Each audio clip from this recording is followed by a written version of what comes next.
Hello to all of the real progressives out there. Thank you so much for tuning in today. We have a fantastic show for you, as always. I want to start with the Real Progressives plugs. Please go to realprogressives.org for all of our content or to become a patron there. You can also go to realprogressives.org/donate if you'd like to help out our organization. Great podcasts, articles, etc. And on that note, I actually wanted to start today's show with an interview with one of our writers who wrote a piece entitled "The National Debt and Other Red Herrings."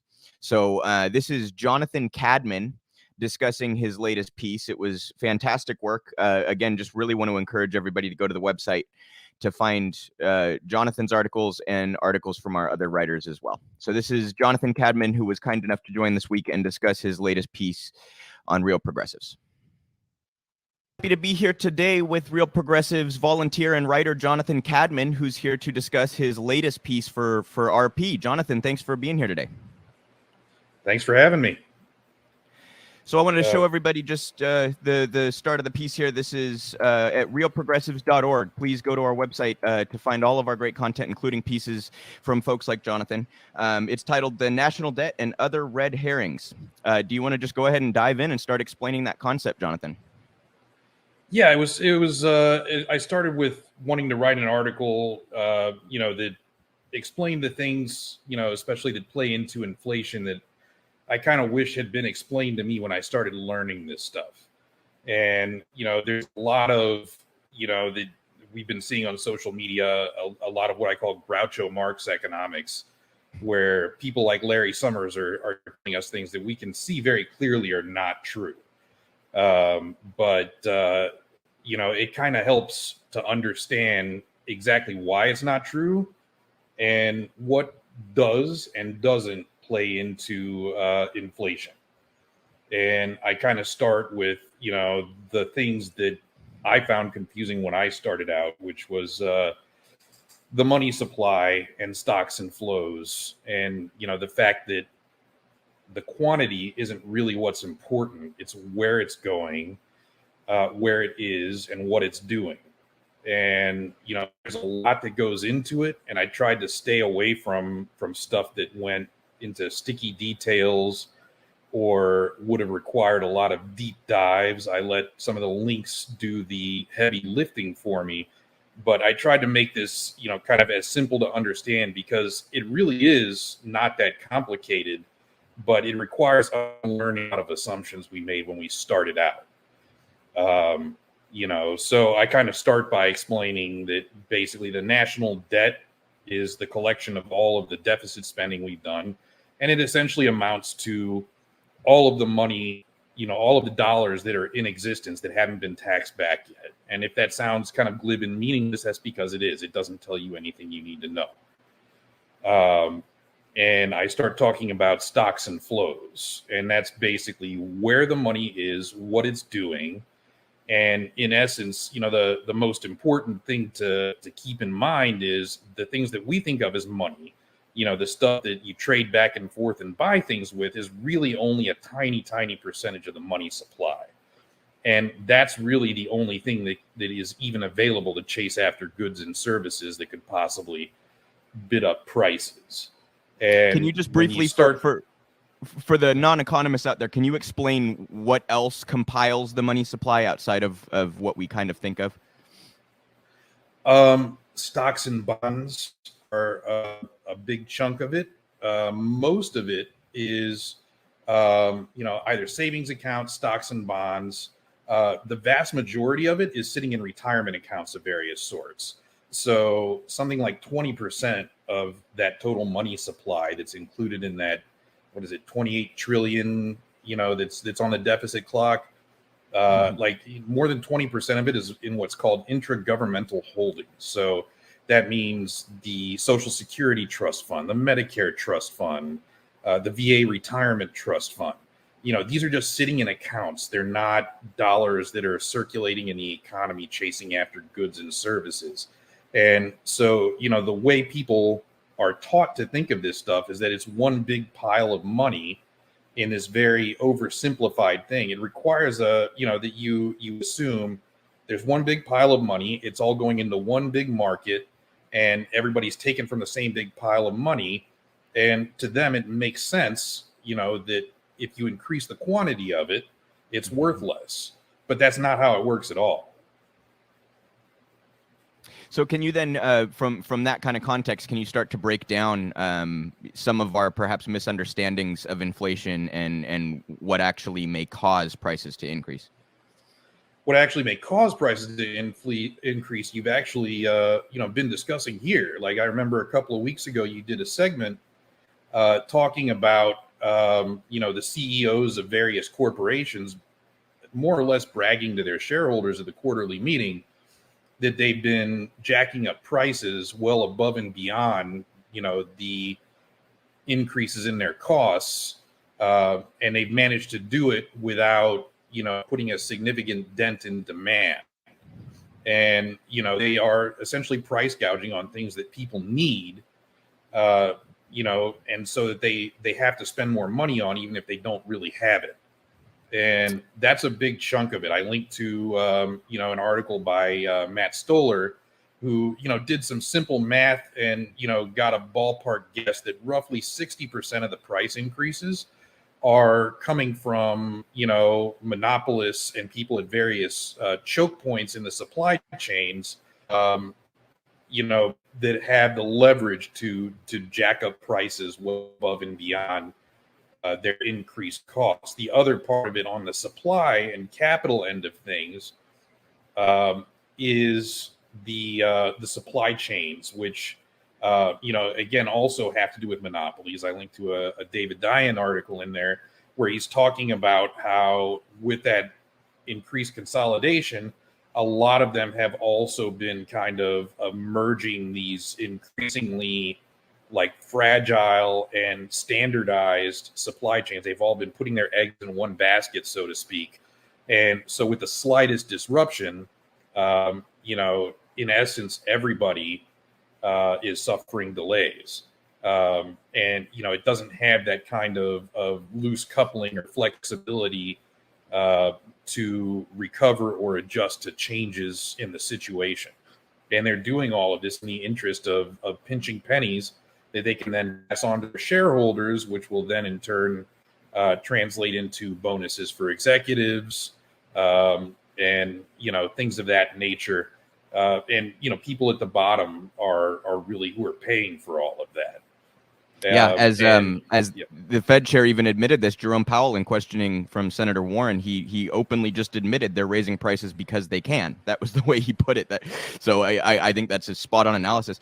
Can you start to get in a little bit to, we tend to think of, you mentioned this earlier, that inflation is a result of, or we tend to often blame, I should say, public spending for inflation or for price increases. Can you just debunk a little bit of that? A lot of countries around the world, I've heard MMTers routinely reference Japan can't even hit their inflation targets. The Fed has come out and acknowledged we don't have a valid theory of inflation, et cetera. Can you just sort of break down why that's not an accurate way to represent the situation?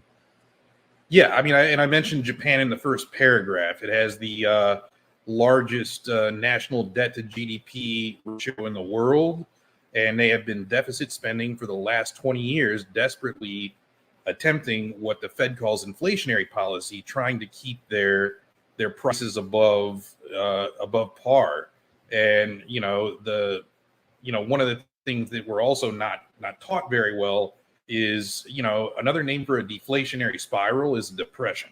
Okay. Mm-hmm. Well, depressions happen when prices start falling, assembly lines stop, businesses shutter, people get laid off. Like, deflation can be very, very bad for an economy. In fact, per percentage change, it's a lot worse for the economy than inflation is. And Japan has been trying desperately to stave it off by, government spending and deficit spending. And, they are like, the fact of the matter is that doesn't work.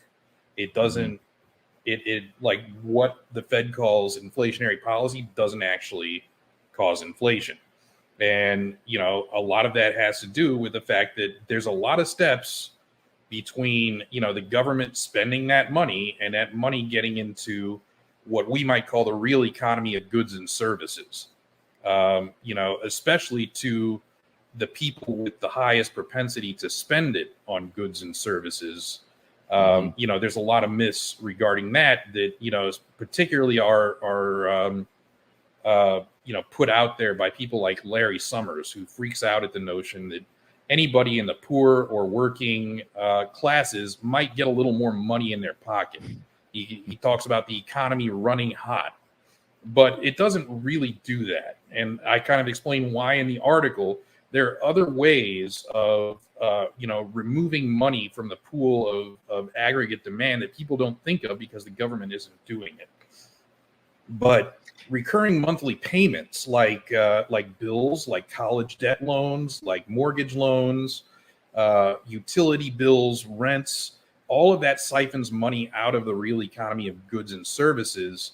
That's money out of your pocket that you can no longer spend on things.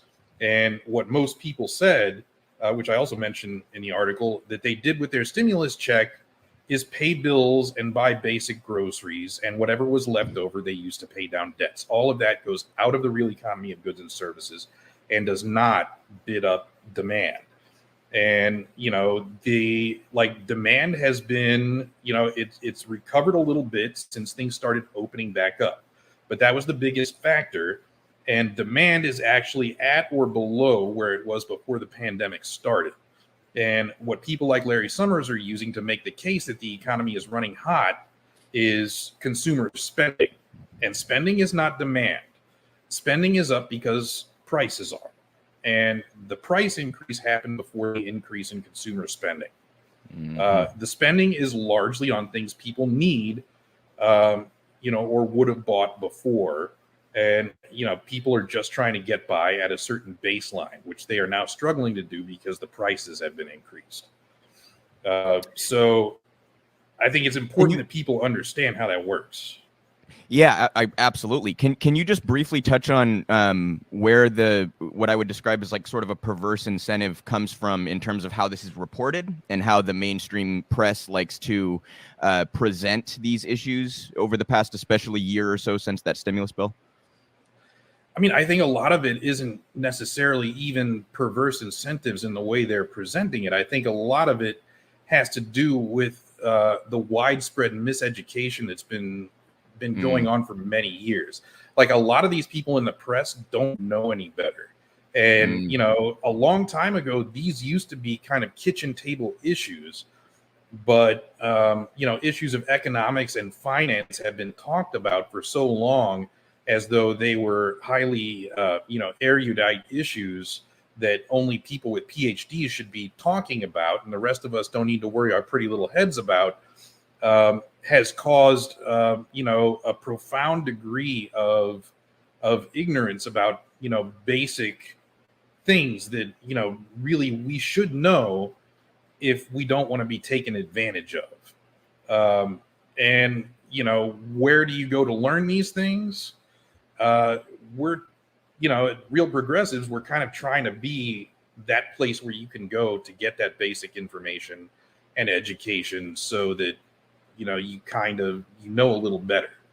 But I don't necessarily think everybody in the media in particular is circulating this stuff because, they have perverse incentives, although there's definitely some people that are, like, when you go to CNBC, there's a lot of those people represent Wall Street hedge funds and those sorts of interests that are, essentially, if you look at some of the stocks and flows I was describing in the article, you can see how, nearly every apparent windfall to the working and middle class is, in very short order, siphoned upward into these, basically into these treasure hoards of these, kind of, corporate and Wall Street, like the dragon Smog in the Lord of the Rings, in the Hobbit.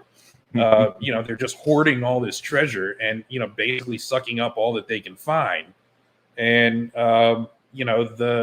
the people like Larry Summers and, the people on these, a lot of these financial shows, will try and run interference for that sort of thing and try to pressure the Fed to, essentially, hurt poor people, so that the status quo can be maintained for those at the top. Yeah. And there's other interests too that also want to maintain the status quo. Obviously the, monopolistic corporations, meatpacking industry, the Walmarts and the Amazons on the retail end of things that want to maintain their chokehold, on the supply chains and, the distribution of a lot of the stuff that Americans need. Yeah, absolutely. I was also hoping you could touch a little bit on we've actually had Dr. Fadl Kaboub on to talk about this recently with his talk about inflation. So if for the viewers, if you haven't seen that Real Progress in Action YouTube channel, it was a great discussion from Dr. Kaboub. But I was hoping that Jonathan, you might be able to touch a little bit on his notion that you actually might want to increase deficit spending to combat inflation. Can you talk a little bit about how that dynamic works? Right. It's about the targeting of where the spending goes. And, making sure that, people have a certain baseline, standard of living that actually increases their productivity and, increases, kind of the, forgot what the fiscal space, I think is what he calls it. For us to actually expand, what the government is doing. Like we create more real resources when we're more productive, and the only real limit to how much the government can spend are the real resources it can muster to do things and to back up that money. And as long as we have that fiscal space, we can continue to do whatever it is we need to do to make this a better place. And to put it in internet speak, we can have nice things, right? That yes, we absolutely can. Like Medicare for all. He has said, and other colleagues of his have said, Warren Mosler in particular, would actually be deflationary. Mm-hmm. And that it probably should be combined with something like a jobs guarantee would be ideal, because part of the reason it would be deflationary is the fact that it would take a lot of that, as toxic a space as the health insurance industry is, it employs a lot of people. Yeah. And unemployment is a huge drain on that fiscal space. Yep. Keeping those people employed increases productivity across the board and generates a lot more than you would be investing in creating that baseline pay scale. I think another one of the misconceptions a lot of people have, including my libertarian brother who I sent this article to, and he told me he hated it, is like the way they think of these things is they think that money stops at the people getting paid, but it doesn't. It keeps circulating around. It gets used for things. It gets invested in things. It gets, and this is what countries around the world have found in people whose GDP is a lot less than ours. When they invest in their people, the returns are astronomical, and it's surprisingly stable and does not cause inflation. In fact, it causes a level of stability that you can't get without it. Like the people, investing in the people creates stability. The greatest period of stability in our history was after a major investment in the people in the post-World War II era, when everybody rose and across the board, and there was not a huge income gap. No. In fact, what did we call the 60s then? The golden era of economics in this country? I mean, that's the result from that kind of public spending. Yeah, absolutely. And when everybody's position is getting better, that benefits everybody. And it's the greatest era of stability and productivity in this country's history came directly from those kinds of policies. And frankly, the people that have managed to claw all that stuff back and accumulate all of the wealth and power in this country, you know, in the intervening years, are terrified of precisely that sort of thing happening, because they might have to, you know, let go of some of it. Yeah. I mean, I think people are starting to see that more, but, you know, they need to understand the how in order to fully understand the whole, pull the plug on it. Yeah. Yes. Hey, so you touched on something that's maybe a little bit unrelated from the inflation thing, but I just want to briefly, it's important for MMT, and I want to make sure that you can explain this to the audience. How we're forced to be in this spot. You mentioned the deflationary pressure that Medicare for All would bring.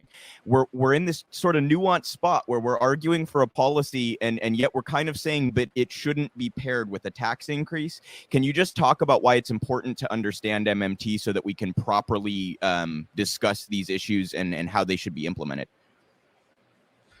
That's a big one.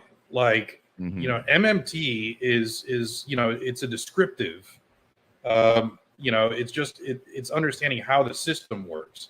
And when you understand, you know, the cause and effect, and, you know, what's actually going to happen when you implement the policy, you know, you actually have the ability to, I'm not sure exactly what you're looking for here. Just like how it's important for when we talk about Medicare for All and the populace, it tends to be in progressive crowds that also want to increase taxes on the rich. So we're forced rhetorically into this corner where it's like, you know what I mean? We want Medicare for All for the people, but it actually shouldn't be paired with a tax increase. But at the same time, we should shift the current tax burden to the rich. And we're kind of in this very nuanced space. And I'm just hoping you can kind of talk about that a little bit. Oh, yeah. I mean, you know, one of the things people need to you know, understand about that, you know, that core thing that I was discussing earlier about fiscal space, it's all about, you know, it's the real resources and productivity that dictates what the government can do, not tax revenues. And, you know, the role of tax revenues, you know, is you know, largely redistributive and, you know, allocative. But you know, the fact is, you don't need to you know, even take tax revenues into consideration when you're deciding what it is we should or shouldn't do. Like, that shouldn't be part of the consideration. That having been said, some people misunderstand what some of our people are saying, you know, including on social media. You know, they're drawing the conclusion that MMT says we shouldn't tax the rich. That's absolutely not true. Like, you know, one of the things that MMT has and that it draws on is, frankly, a better understanding of how the accumulation of wealth and money often translates into power and leverage. And the fact of the matter is, you know, a fistful of people, you know, in this country and globally have accumulated so much that, you know, it's kind of like a black hole, like sucking in everything around it. And, you know, the degree to which, you know, that is happening, like it really, it shouldn't be allowed, and taxation is a tool to combat that. Like, you know, allocative efficiency is critical to, you know, to making this kind of policy work. But you absolutely do not need any tax revenues to make money. Like, where money comes from is the critical part of what MMT explains. And when you start to understand that, a whole lot of other things make sense. Kind of fall into the puzzle starts to kind of piece itself together once you understand the nature of currency. So just to circle back, I wish I was taught that. One more time. Yeah, it's among those other things that I kind of wish I was taught earlier. It's one of those things that, you know, it took me a while to, when I was learning this stuff, to really kind of dig into that and understand, you know, what modern fiat currency is and where it comes from, how it derives its value. Things like that are things people kind of take for granted but don't really understand anymore. Yes, 100%. And just for those that really want to do a deep dive on that particular topic, I wish I could link it for you or something, but there is a Randall Ray lecture on YouTube that is about the history of money, and he dives into this stuff on a deep level. So for those at home who might be interested, you can go find that. Randall Ray is fantastic on that stuff. And Jonathan, I just want to circle back to the inflation piece one more time. If there's one message that you really want people to take away from reading this piece, can you just kind of sum it up for them? It doesn't matter the amount of debt or deficit, because a country can't have debt denominated in its own currency. It's the source of that currency. What matters is where it's going and how it's being allocated. And that's what you need to take away from this, is most of what's being circulated around there is nonsense. The main thing you need to know is where that government spending is going is way more important than how much of it there is. Fantastic summary, and I really encourage my readers or my viewers rather to go read the piece, realprogressives.org, for that piece and others. There's another piece on a similar topic from Artemis about how greed drives up inflation. So you can go find all sorts of great content there on realprogressives.org. Jonathan, thank you so much for taking the time today, and I hope to have you on again soon. Looking forward to it. Thanks for having me. Great job there from Jonathan, and again, encourage everybody to go to the website and check out all of our work, realprogressives.org. So I have a couple of threads here that I want to show you all that are pertaining to what has been creatively deemed copoganda by Alec Karakatsanis, whose work I show quite regularly. So this is Alec. He had two threads, both within the last week or so, on the New York Times and how they cover crime and how they exploit coverage of crime to do what he calls copaganda, pro-police propaganda. So really encourage you all to follow him, Equality Alec on Twitter. He really sheds light on how the media operates when it comes to manufacturing consent for police abuse and ensuring that their budgets stay high and all that kind of stuff. So really great work. Thread: a new scandal is brewing at the New York Times. I try my best below to document the paper's corporate and police union propaganda and to share actual evidence and research that the New York Times ignores. The stakes are huge. Last year, I wrote about a New York Times writer who didn't disclose he had worked for the CIA, Palantir, and police, or that he currently ran a consulting company that relies on law enforcement contracts. It was shocking, unethical episode. Well, today, New York Times had different reporter write basically the same story and send it to the entire New York Times email list, who was his main data source. Quote, the same CIA Palantir police analyst, or I'm sorry, those are stars. Again, the New York Times calls that guy a crime analyst without reporting any of his conflicts of interest. Today's piece is in many ways worse. It is unethical, faux science, suggesting that more police will make us safer. This is contrary to the overwhelming weight of scientific evidence, but you wouldn't know that from the New York Times, but it gets even more insidious. I've done a meta thread with relevant scientific papers and essays to explain why articles like this about more cops mean more safety are asking all the wrong questions and misleading you about even the silly questions that they are asking. While premise of today's article is nonsense, I want to make a few points. First, there is little new reporting. This is essentially the same talking points the New York Times published last year. When looking at the media, we ask who benefits from repeatedly making this news. Second, most of the main factual claims in the article have no citation. They are highly controversial, in many cases disproven opinions published in the paper of record without telling readers they are even contested. Ask why the reporter doesn't want us to even know that. Third, the paper cites undisclosed experts for the idea that there are only 3 possible explanations for rising murders. What? Which experts? Why isn't the real big issue mentioned? And he shows a thread here. I'll read this part. One enduring truth you don't hear police mention when they talk about crime waves is this: violence is higher in countries that are more unequal, and violence is higher in the United States, U.S. states, that are more unequal. So this, obviously, we talk about this a lot, you guys. If you want to solve crime, provide good social services for the people, right? This is it's a it's a societal issue. It's not this, you can't just put it in a vacuum and discuss it as though but that's exactly what the New York Times and other major papers and media outlets do. Carrying on here. Fourth, there are two main experts offered to give vague support for the article's main thesis, that changes in policing caused murder and that the solutions are more punishment. The first source is a guy who pro-police journalists always seem to quote for the James Comey Ferguson effect idea in articles that don't offer any evidence, just his opinion. And PR used the same guy for the same reason. His opinion here is impossibly vague. The Ferguson effect, suggesting that reaction by police in public to civil rights protests somehow increases crime, is like climate science denial. It was laughed at when Comey suggested it, and now it's offered as fancy pseudoscience in the New York Times. The second source asserts he is, quote, as much a reformer as anybody, but then asserts with no evidence that there's no getting around that the short-term solution is more punishment. The actual science says the exact opposite, but the New York Times doesn't tell you that. One of the most subtle forms of propaganda is the choice of who counts as an expert.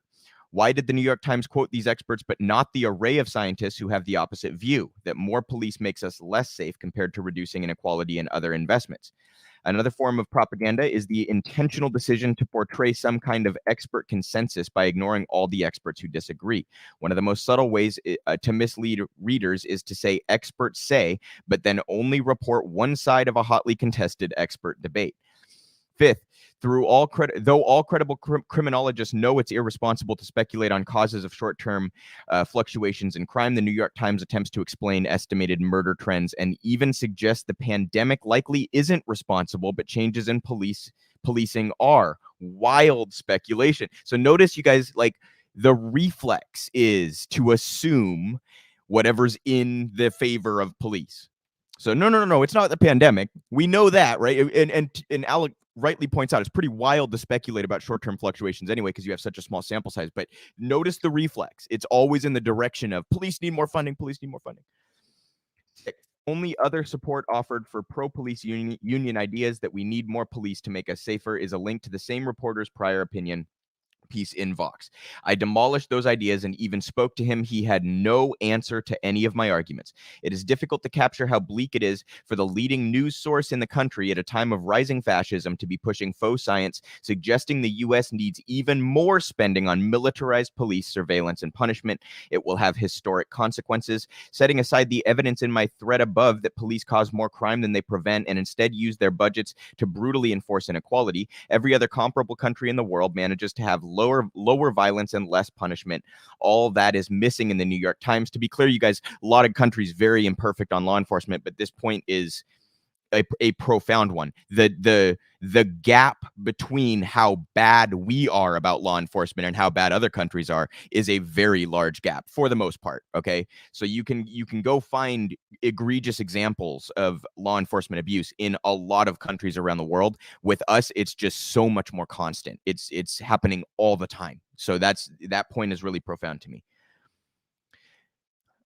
This is unfortunately part of a long pattern of similar unethical, dangerous reporting in the New York Times. Below are a few of the many threads I've done recently collecting some of these examples.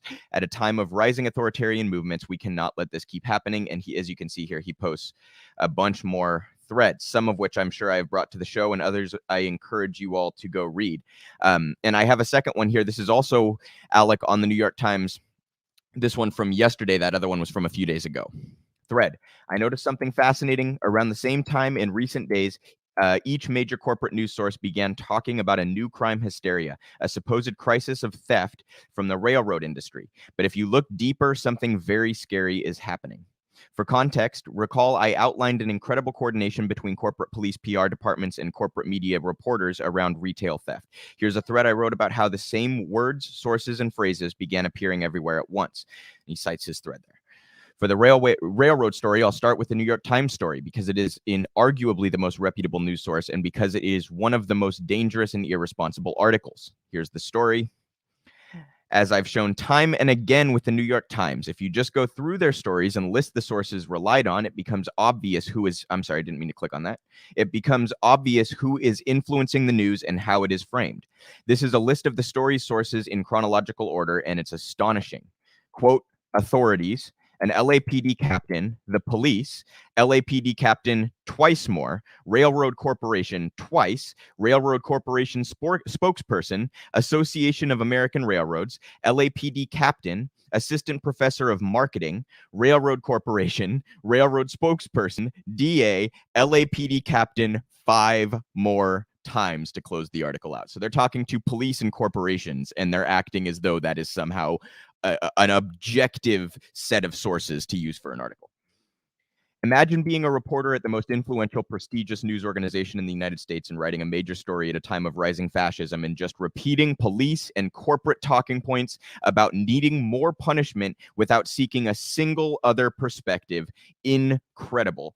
In typical New York Times fashion, cops made wild claims with no evidence or scrutiny. It all leads up to big moment. The last 5 paragraphs of the piece, all given to the LAPD, give away the game. This is about more dollars for cops. Quote, they are really trying, but we are all understaffed, he said. This reminds me, just a brief anecdote here. This reminds me of how an LAPD precinct was closed, and there was a sheet of paper on the door that said, hey, sorry, we're closed, but it's because we've been defunded. Out and out lie on both fronts. They have not been defunded, and the reason they were closed is because so many cops had COVID and couldn't come to work. So like how brazen can you possibly be in your lies and your deceit and your attempt to sway public opinion in your favor? It's pathetic, you guys. It's pitiful. Like if they weren't able to be violent to people and oppress impoverished communities and racial minorities, it would be pitiful and hilarious and pathetic and laughable. But because they go around killing people instead of just the clownish stuff, it's this horrific, setup and system. But the way cops behave, you guys, is they're like toddlers. Like, honestly, on some level, I actually pity how immature they really are, and how servile they are to the imperialist violent mentality and this fascist mentality that Alec is talking about. It's really quite, I don't know, it's an indictment on our species that people behave as cops do, right? Carrying on. What does New York Times omit? That the LAPD already has an astonishing $3 billion budget, most of it spent on low-level traffic, drugs, homelessness, mental illness-related stuff, and that the LAPD is in the midst of big budget fight trying to get a 12% increase. 12% increase on $3 billion, you guys. And by the way, it was Alec who brought to my attention that something around 3% of police budgets actually go to violent crime. So don't mistake that as being $3 billion that's there to stop murderers. It's nothing of the sort. It's, as he listed there, homelessness, mental illness related stuff, drugs, low-level traffic stuff, etc. New York Times also omits one of the most crucial facts you need to know. The LAPD and LA Sheriff together have 67 full-time employees working on PR and propaganda, you guys. 67 propaganda artists working for the LAPD and the LA Sheriff. It's unbelievable. People don't realize that they spend a lot of money and time to plant these stories. Yeah, how much of that $3 billion is paying those 67, huh? And giving them resources. But I digress. This story began with a letter from railroad monopoly lobbyists complaining about not enough human caging by quote-unquote progressive LA prosecutor. I am gravely disappointed to see what has come there. I'm blanking on the guy's name, but like a year or so ago, I remember when he won that seat, and he had a lot of good noises to make about progressive reform in the DA's office, and I was encouraged to see him win such a, it's LA County. It's like a huge populace there, right? I was like encouraged, and he turned around and has essentially done the opposite, unfortunately. Almost immediately, and we don't yet know how, a pro-cop CBS reporter took a viral video of tracks that corporate police boosted.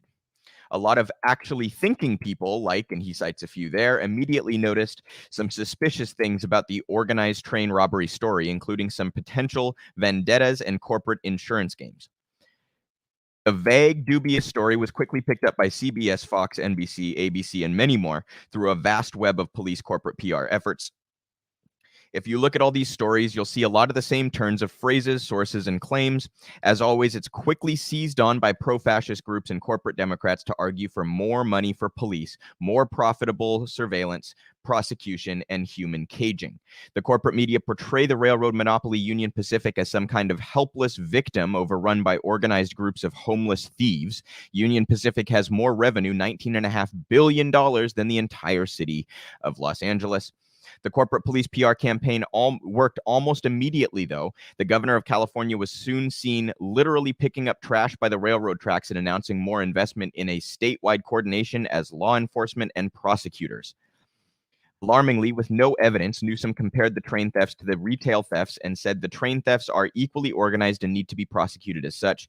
Then a group of Republican senators sent a letter urging massive national federal crackdowns on train theft. So you see how this just starts to progress. It snowballs once they start this propaganda campaign. And so we saw in a few days and in real time how cops, corporations, and media combined to concoct a narrative of panic around a truly minor problem compared to ecological collapse, rising fascism, lack of healthcare, housing, etc., which leads to repressive policy.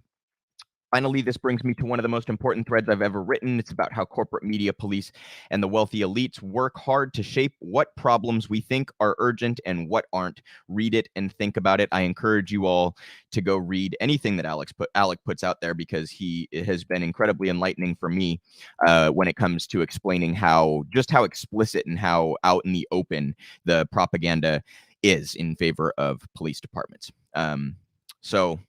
And guys, it's also one like sort of almost nuanced. I'm sure most of you understand this, but I just feel compelled to say it. I think sometimes it's just a little bit more subtle than we think. It's things like what do you choose to cover and what do you choose to omit? So it doesn't always have to be that someone is sitting up on a screen explicitly lying to you. It's what are they choosing to emphasize? What are they choosing to try to make you emphasize and make you prioritize and think is most important? That's all propaganda as well. So there's like all these different layers to it. And unfortunately, the machine that does all of this copaganda, as Alec calls it, is a very efficient one.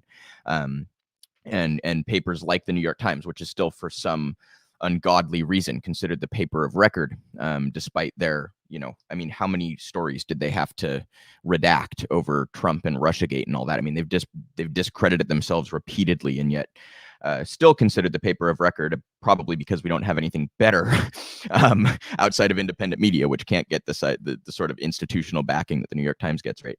But anyway, I just wanted to make sure that you all kind of understand that this is how these issues are covered.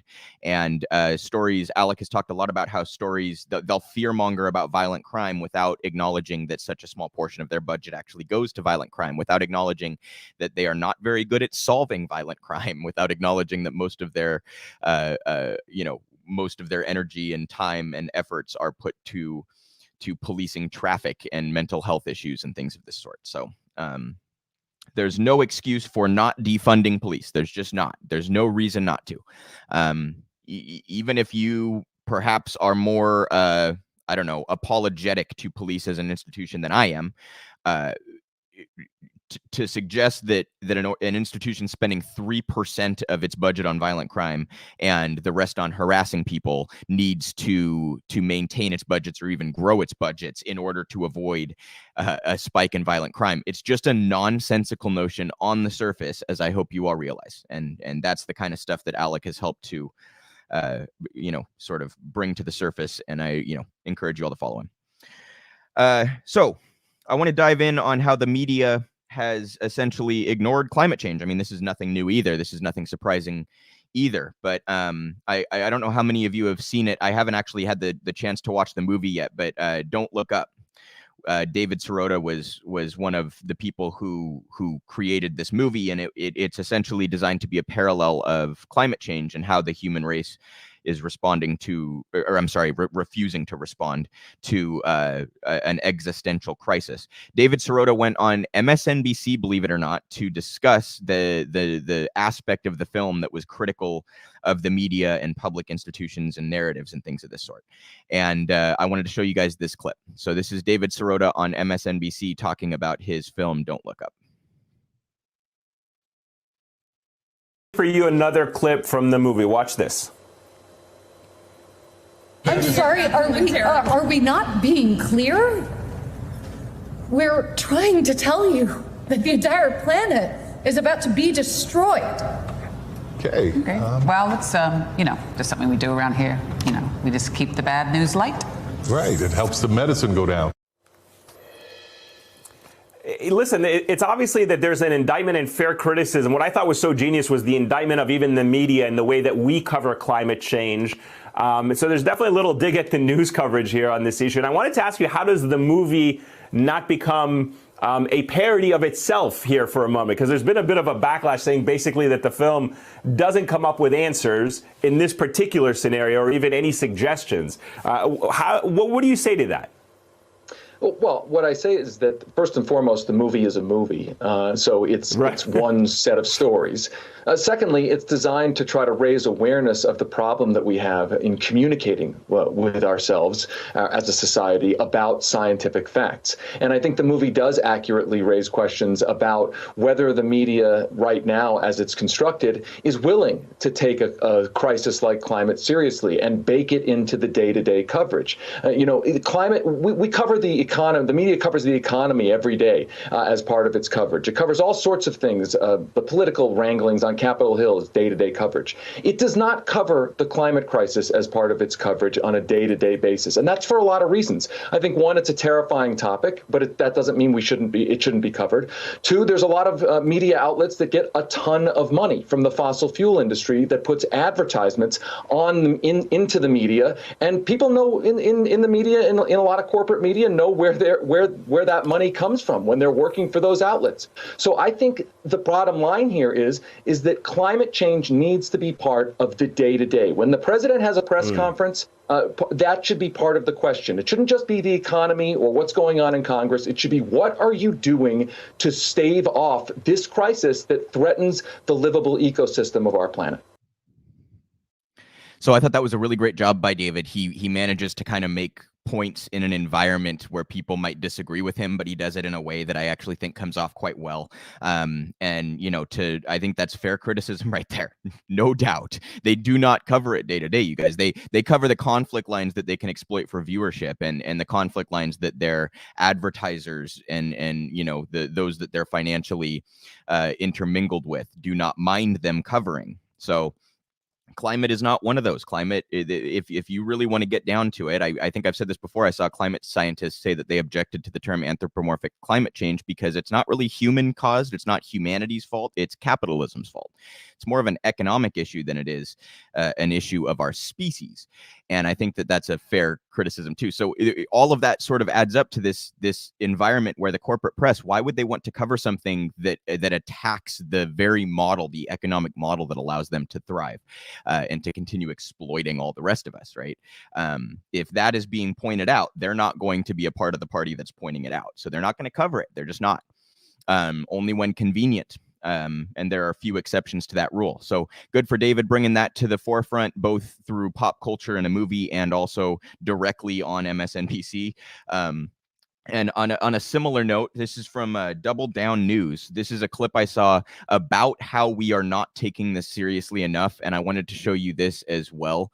So this is Double Down News on the climate.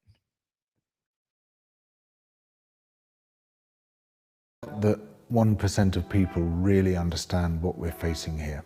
The prospect of systemic environmental collapse, the collapse of the whole thing, our life support systems in total. Human beings, alongside most of the life on Earth today, evolved in particular environmental circumstances, which is the Earth in what's called its Holocene state. That state is kept in a sort of stable equilibrium by the ocean, the atmosphere, the biosphere, which means all the life on Earth, the soil, the water. All of these are complex systems which come together to create this amazingly complex system called the Earth system. Complex systems have a set of interesting characteristics. Through their self-regulating properties, they can absorb quite a lot of stress and still maintain an equilibrium state. So if you think about your body, you can run a mile on a hot day, really go for it, and your body temperature remains exactly the same as it was before you started. You can go and have a snowball fight on a really cold day and stay out for a couple of hours, and your body temperature is still exactly the same as when you started. And what you've got is this system just constantly regulating itself and maintaining that body temperature. But if you are subject to too much cold stress or too much heat stress, things spiral out of control, and you can spiral into hypothermia, where you get colder and colder and then you die, or into hyperthermia, where you get hotter and hotter and then you die. We face quite a similar problem with our Earth systems. They reach a tipping point, and once they pass that tipping point, they collapse into a completely different state. And when you've collapsed, when that tipping point has been crossed, there is no going back. We're trying to tell you that the entire planet is about to be destroyed. The way we know whether we are approaching a tipping point is that the outputs from a system begin to flicker. You get more and more fluctuations. And what we've seen has been what looks like a great global flickering. These extreme weather events, droughts, heat domes, floods, fires, and the rest of it. You do understand that this is an apocalyptic event. I hear you. I hear you. Far more extreme than anything in the historical record, and indeed anything in the recent prehistorical record either. This looks like the flickering which precedes a tipping point, which will be hostile to human life and indeed to most of the life on Earth today. I say we sit tight and assess. Am I to understand correctly that after all of the information you've received today, the decision you're making is to sit tight and assess? If you were to take this seriously, you would be throwing at it everything we've got. Much as they did when a different system, the financial system, came close to collapse in 2008. It didn't quite pass its tipping point, but it came pretty close to that. It started with mortgage defaults in the US, really quite small. But that was enough to destabilize this already quite fragile system and push the whole thing until it came very near to total collapse. When Lehman Brothers collapsed, that nearly brought the whole thing down. And governments moved with extraordinary speed and decisiveness and poured altogether trillions of dollars into the global financial system to try to shore it back and push it back into its safe space, into its safe equilibrium state. Now, we can argue about whether they did the right thing or the wrong thing and the way that they did it, bailouts going to the major criminals in the system and the rest of it. We can argue about all that, but there is absolutely no doubt about the need for very rapid and decisive action. If we don't stop the bleeding, in 3 days, half the banks in this room are out of business. In 5 days, we're all gone. If we were to take the same attitude to the tipping point of our Earth systems, that's what we would be doing. We'd be moving in with extraordinary speed and effect to make that decisive change right here, right now, rather than saying, yeah, let's aim for net zero by 2050 and we'll reduce emissions by 2% every year. It's just not going to work. The president's plan to save Earth and make it so we can all have a home is going to work, right? Every single man, woman, and child on this planet is going to die. I don't like him. He makes me sad. I'm sorry about that. Yeah, Kids, listen to me. You tell your parents. If you're going to prevent a tipping point, you have to push them back into their safe equilibrium state before they reach that point. If governments want things to happen, they can make things happen if they choose to. But most of the time, they just don't. What's missing is not the money, it's not the technology, it's the political will. And how come they were ready to bail out the financial sector, but they're not ready to bail out the planet? Is it because the planet isn't paying them to win the next election? It's not producing their campaign funds for them? Is it because the oceans aren't whispering into their ear? Is it because the forests don't own the media? Of course, there's only one story everyone's talking about tonight. Topless urgent care centers. They are so hooked on the short-term interests of their corporate sponsors, of their oligarch sponsors, that they'll do whatever they want, but they won't do what it takes to prevent the collapse of life on Earth. And I'm sure many of the people out there aren't even going to listen to what I just said because they have their own political ideology. But I assure you, I am not on one side or the other. I'm just telling you the fucking truth. Now, the hopeful side of the story is this, that just as Earth systems are complex systems and they can tip into a different state, the same applies to human systems, the same applies to society. And we can tip society into a different state. And in fact, there's quite a lot of science being done on this now, both observational and experimental science. Once you get a committed minority of around 25%, then the whole of society can tip. Most people, most of the time, side with the status quo, for good or for ill, very often for ill. And once you reach that 25%, that threshold, that seems to be where the tipping point is. And then suddenly people look around and think, oh, things have changed, I better change with it. And they tack round to catch that wind. You've finally seen him.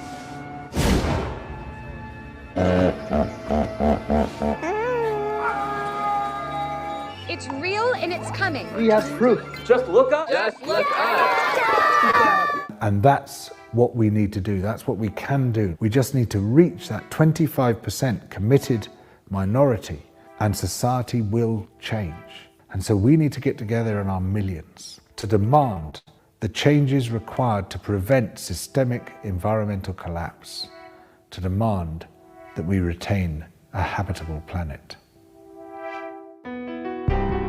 All effective movements are an ecosystem. They need lots of people using their different skills, bringing those skills together, do what they do best. The alternative media is absolutely essential. It's a crucial component of that ecosystem of change. So please support Double Down News.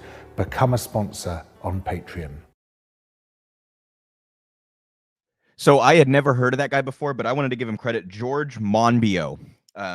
Wonderful, wonderful video there, talking about how unseriously this is taken and how you look around society when something is wrong for those in power, how swiftly and decisively we act. It's been a repetitive trend throughout history, right? And yet with the climate, what do they do? What do the capitalists want to do? They want to exploit it. They want to use greenwashing tactics. They want to try to, right, so they can appear from a PR perspective like they're on the right side of an issue while they continue destroying the environment with their actions. And we're going to get into some greenwashing here in a moment too. But first I want to show you guys article here. This is in The Nation, and it's about how major law firms are contributing to the problem as well. Titled, "It's Time to Hold Law Firms Accountable for Their Role in Climate Change. Students are boycotting Gibson Dunn for representing the corporation behind the Dakota Access Pipeline, undermining the Indian Child Welfare Act, and more." For too long, law firms have been given carte blanche for their contributions to the climate crisis. They lobby on behalf of the fossil fuel industry, file the paperwork necessary for carbon-emitting projects, and litigate cases against indigenous and frontline communities. With over 1,500 lawyers in offices around the world, Gibson Dunn and Crutcher LLP is regarded as one of the top law firms in the United States. Like many of its peers, Gibson Dunn profits from squashing class action lawsuits and labor organizing drives, keeping shareholders from reforming corporate practices and debtors from getting their day in court, and shielding U.S. companies from accountability for their actions overseas and from regulation at home. Even by the standards of the legal industry, however, Gibson Dunn's behavior is notorious. In 2007, the Montana Supreme Court rebuked the firm for engaging in actual malice and legal thuggery, and a Delaware judge recently described its pretrial practices as constituting fraud. But Gibson Dunn's behavior goes even further. It spent more than a decade defending Chevron in a lawsuit brought by indigenous communities whose homeland was poisoned by an oil spill in Ecuador. That, of course, the Stephen Donziger case. That I'm sure many of you have been familiar with and that we've covered before. When Ecuadorian courts awarded those indigenous communities a $9.5 billion judgment, Gibson Dunn was involved in overturning that ruling in a corporate-friendly U.S. court, leading to the prosecution of Stephen Donziger, a human rights attorney who represented the Ecuadorian plaintiffs. Gibson Dunn's involvement in the Chevron case is a chilling example of the lengths the firm is willing to go to represent the fossil fuel industry and silence anyone in the way. And Gibson Dunn's record on climate change is unapologetically awful. Law Students for Climate Accountability, an organization that scores law firms based on their environmental activities, gave the firm an F this year, the lowest score possible. In addition to its involvement in dozens of climate change cases, Gibson Dunn has lobbied for Koch Industries and represented the corporation behind the Dakota Access Pipeline, a project that would violate indigenous rights. In another affront to native sovereignty, Gibson Dunn has also represented those seeking to overturn the Indian Child Welfare Act. Over the last decade, the firm has brought in nearly $27 billion in fossil fuel and energy revenue, with no sign of slowing down, even as the need to halt and reverse carbon emissions becomes all the more urgent. In April 2021, dozens of law student organizations signed a letter from LSCA calling on Gibson Dunn to change its contracting standards. Following Gibson Dunn's refusal to engage with this petition in December 2021, LSCA announced a boycott so that individual students too can announce that they are done with Dunn. Meanwhile, Gibson Dunn strives to maintain a liberal, even progressive image. Here's the greenwashing I was talking about. One of the firm's star litigators is vocally anti-Trump, even as he heartily defends oil and gas companies. Indebted law students are enticed by high pay, diversity initiatives, and pro bono opportunities, but may not be aware that their first work assignments may include overturning COVID eviction moratoriums or defeating suits for toxic exposure. In increasing numbers, however, young workers are demanding that their would-be employers disentangle from work, furthering environmental and social catastrophe.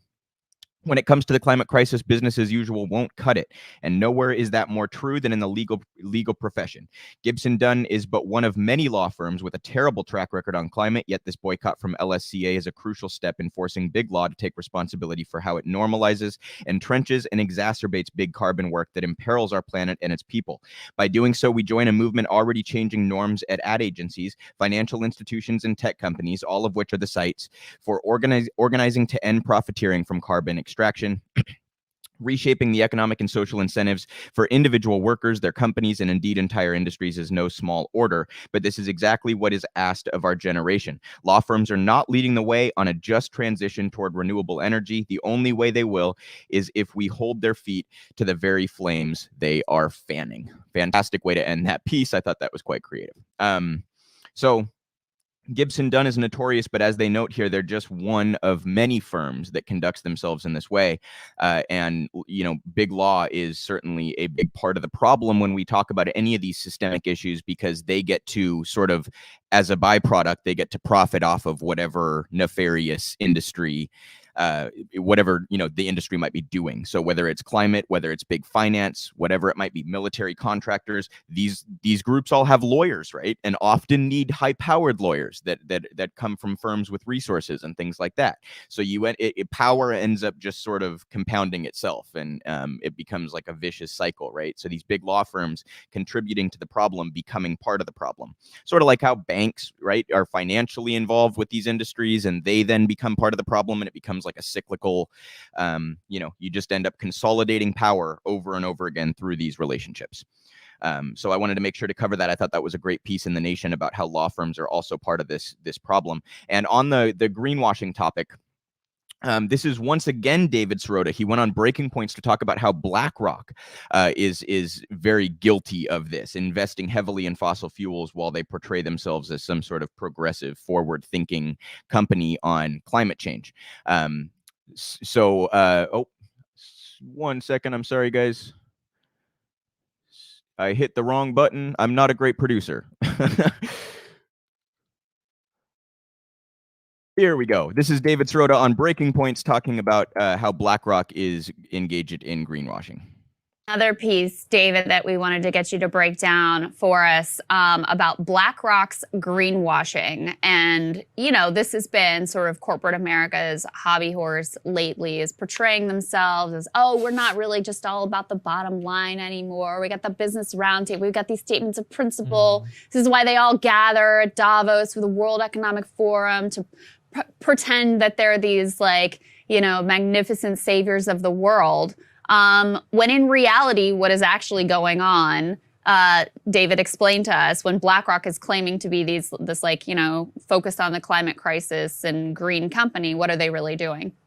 Sure. I mean, it's straight up hypocrisy. I mean, BlackRock Larry Fink at BlackRock, the head of BlackRock, has been touting himself as a forward thinker on climate, and they do this letter every year from Fink. And it should be understood, BlackRock is an owner and investor in many, many companies. And BlackRock has basically been saying, we support companies moving to more sustainable climate policies. But of course, the problem is that BlackRock is also putting large amounts of capital into the fossil fuel industry. I mean, just this week, Fink put out a letter saying this kind of climate rhetoric, but only about a month ago, BlackRock became a majority owner in a $15 billion fossil fuel pipeline deal in Saudi Arabia. That's just one example. I mean, it's a company that has pumped money into fossil fuel projects, coal projects all over the world. So it's the classic divide between what is said publicly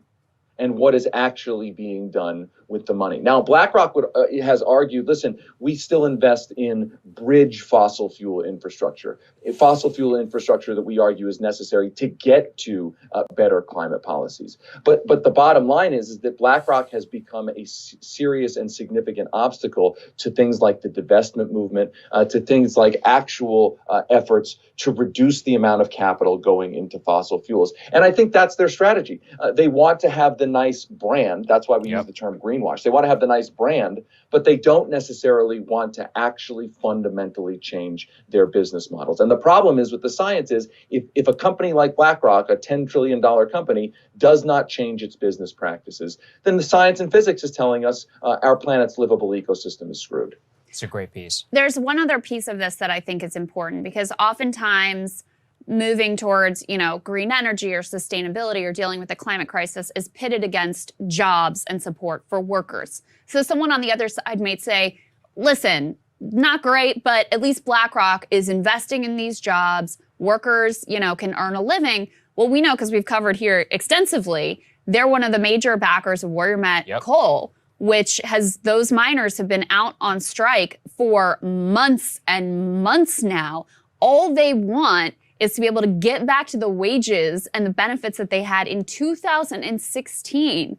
BlackRock certainly has plenty of money to be able to make these miners have just, the bare basics of a dignified life. And they have been totally adamant and opposed to coming to the table and, again, giving these miners just what they had in 2016.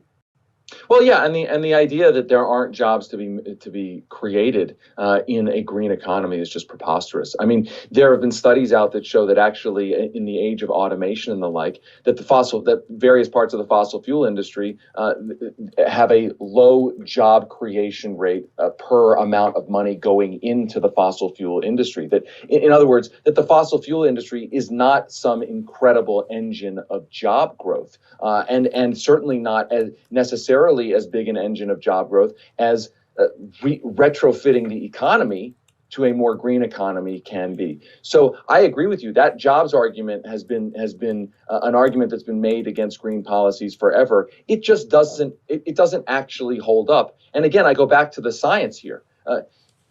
In addition to it not holding up, we all have to live on this planet. I mean, how much more stark could the climate science be about what we need to start doing? Wonderful job from David, as always. If you're not following David Sirota and the Daily Poster, I encourage you to. They do fantastic reporting, which is a bit of a rarity today, isn't it? So encourage you to follow David and his work, and a great job breaking down BlackRock's tendency to engage in greenwashing, which most corporations do. And watch out for it, you guys, because we've seen this with other movements as well. Like, I'll use the example of social movements. One thing that really frustrates me and kind of like at a base level just I don't know, viscerally bothers me, is that to see like a company that has engaged in discriminatory policies its entire existence, throwing up a pride flag for Pride Month or putting up a Black Lives Matter flag or something, like the performative culture stuff that's not backed up by the treatment of people is, to me, one of the most bothersome things I see. And we see a lot of that with climate stuff, right? The very companies who have engaged in pollution and destruction of the planet knowingly, or who have invested with companies doing so, or have represented legally companies doing so, those same very firms and people will turn around and try to present themselves as forward thinking on climate, like Larry Fink. that just, there's something even more bothersome than that, than the villain that just kind of owns that they're a villain, right? So just watch out for the greenwashing, you guys, because sometimes they're quite convincing. You know, a firm like BlackRock is certainly not engaging in positive policy or behavior as it pertains to the future of the planet. And I meant to show you guys this with the earlier bit, actually. But this is sort of connecting a couple of the pieces I was talking about earlier with climate. So this is a tweet from Steven Donziger. Breaking: outraged, to learn that Biden has named Chevron lawyer Jennifer Reardon to be a federal judge. She was paid millions at Gibson Dunn to help jail me, attack indigenous peoples, and cover up a massive oil spill in the Amazon. Biden must align with planet Earth. Corrupt. So one of these lawyers who smeared Steven Donziger for successfully suing Chevron has now been appointed by Biden to be a federal judge. So do you guys remember during the election, all of the liberals who told us lefties, you got to just plug your nose and vote for Joe because otherwise we'll have Trump and he's going to be terrible for the environment? Well, guess what else we just found out, you guys? Joe Biden, in his first year, approved more drilling permits than Donald Trump did in his first year. Did we get what we were told from Democrats? Did we get, maybe Joe's not left enough for you, but at least he'll save the planet. Did he save the planet? No. He's actually approved more drilling than Trump did in his first year. He's turned around and appointed a Chevron lawyer to be a federal judge, a Chevron lawyer who smeared an attorney who successfully sued them. This is, it's from the clips that I have seen from what I showed you guys today. This is a lot of what Don't Look Up was talking about. Joe Biden gets up on the podium and says, look at how bad the Republicans are on climate. You've got to elect me. And then he turns around and what does he do? Where the press leaves him be, he turns around and continues the very policies, or even sometimes makes them worse, the very policies that are destroying the planet. And the press just lets him go hide in the corner and do his dirty work, right? So great job from David going on MSNBC and pointing this out directly to their face. Great job putting it out as in the form of a movie to try to maybe reach some people who might not otherwise engage with that kind of content. And shame on Biden and the Democrats for being the problem, right? Being the party that gatekeeps for the Republicans and justifies it by saying we have to hold on to power. Shame on all parties involved here. We're destroying our own planet, and not much else matters if we don't turn that around. So I would love to see this become a much more regularly discussed topic. And I don't even just mean in the corporate media, you guys. I don't expect them to cover it. I would really like to see independent sources talk more about climate change. And I include myself in this. I don't cover this enough. I'm going to make a point to cover this every week going forward. It's outrageous to not have that as part of your everyday news, right? It's a significant portion of what is important that's going on in the world, and the idea that we don't talk about it all the time is kind of egregious. So I want to encourage you all to follow sources that are talking about this stuff in a real way. I want to encourage you all to fight for more than incremental change, because incremental change is too late. Incremental change might have worked a century ago or whatever. We're too late. So I just really want to encourage everybody to take this seriously. This is a catastrophe, and every time that I look into this, it seems to be even worse than we had previously thought.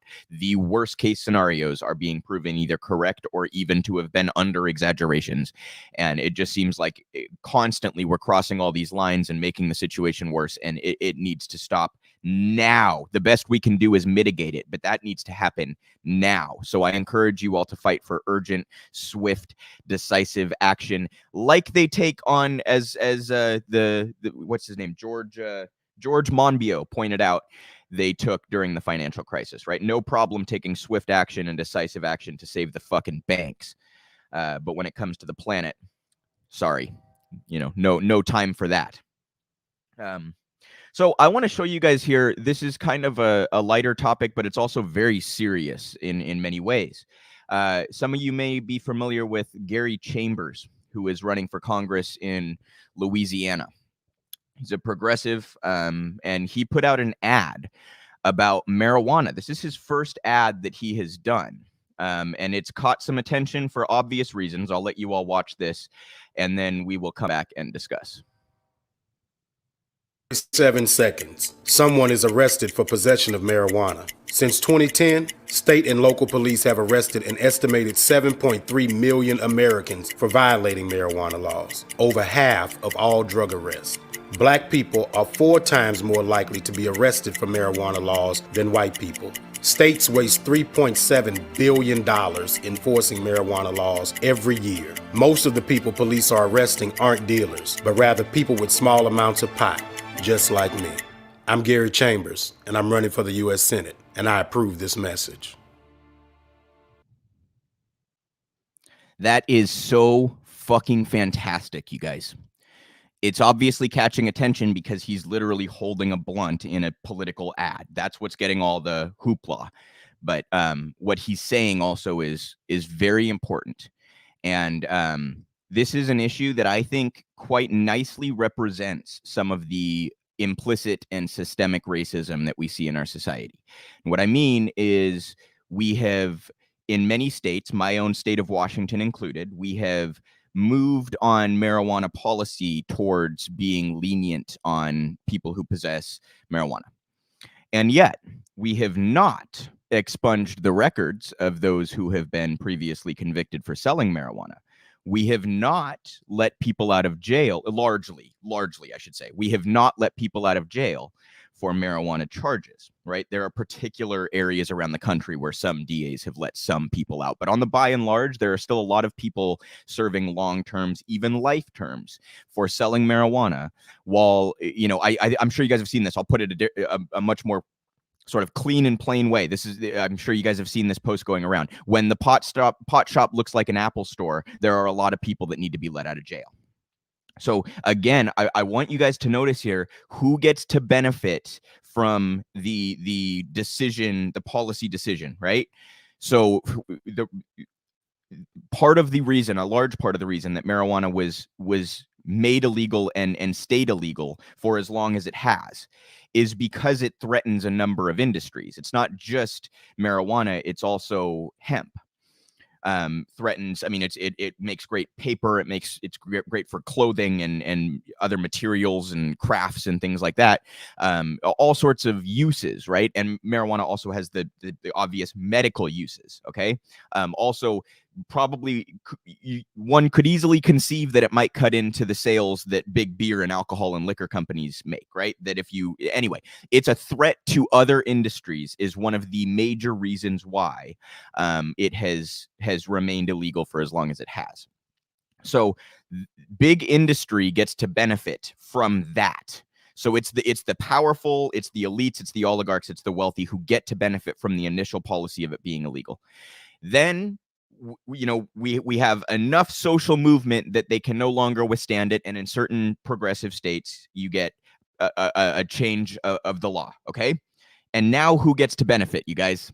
It's the same fucking people. It's the same group of people who now, if you have millions, you can probably afford to open a pot shop, right? If you have millions, you can afford to start a grow operation. You can go buy acres of land or whatever and do a major grow operation for your state. So who's getting screwed? It's the impoverished, it's racial minorities. That stays consistent through both policies. And who gets to benefit? It's the wealthy, it's the white community, etc. That stays consistent through both policies.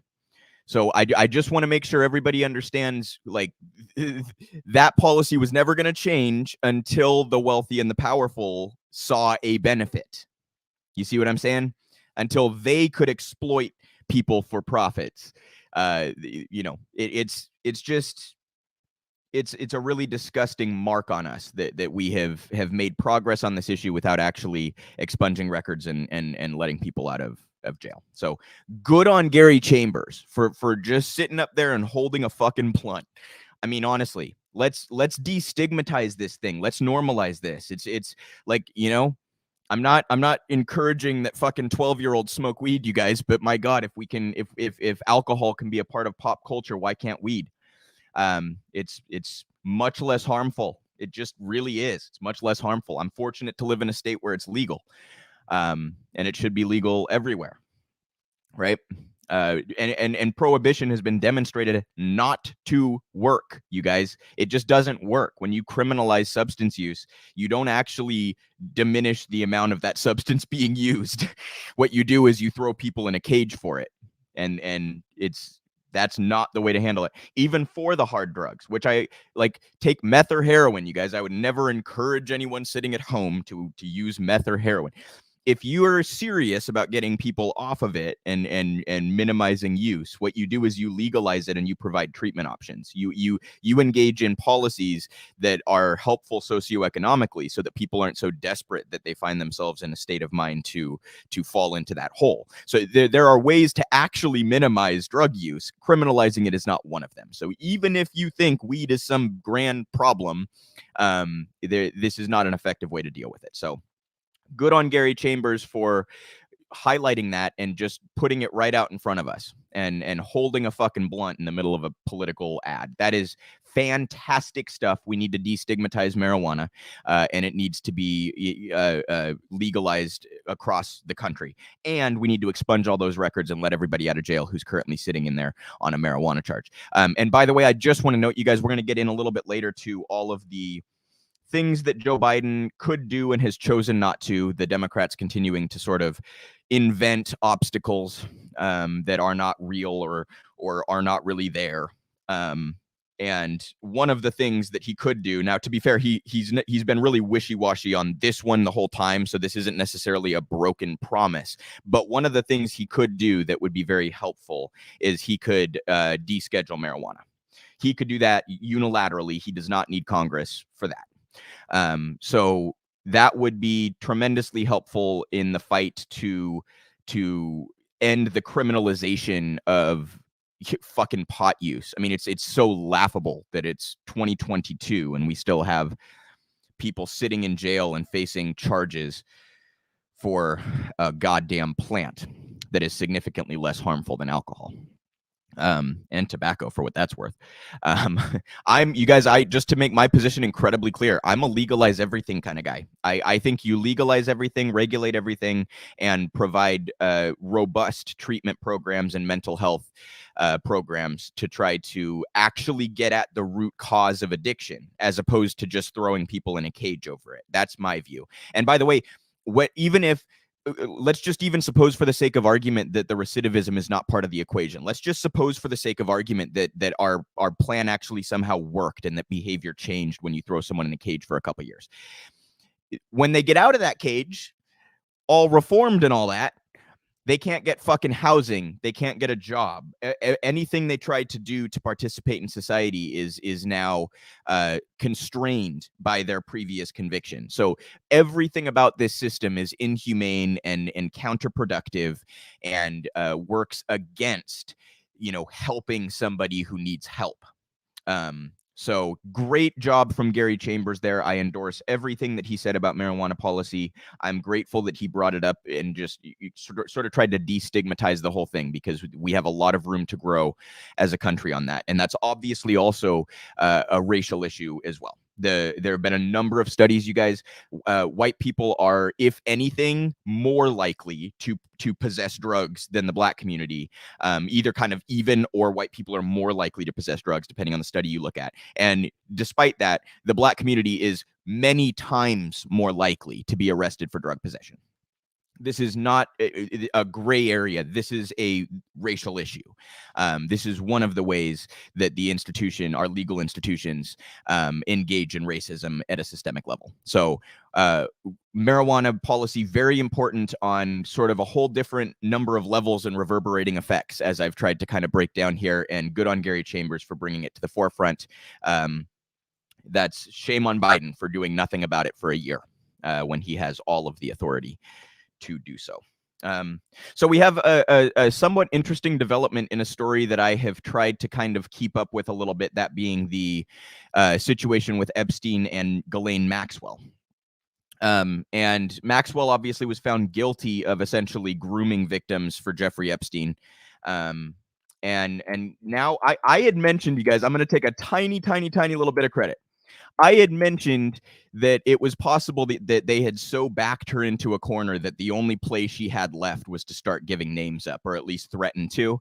And it looks like she's at least threatened to, which I hope brings, bears some fruit. I hope that we get some transparency about the powerful people involved in this horrific crime. This is in Insider. Ghislaine Maxwell ends fight to keep the names of 8 John Does a secret after Virginia Giuffre demands they be made public.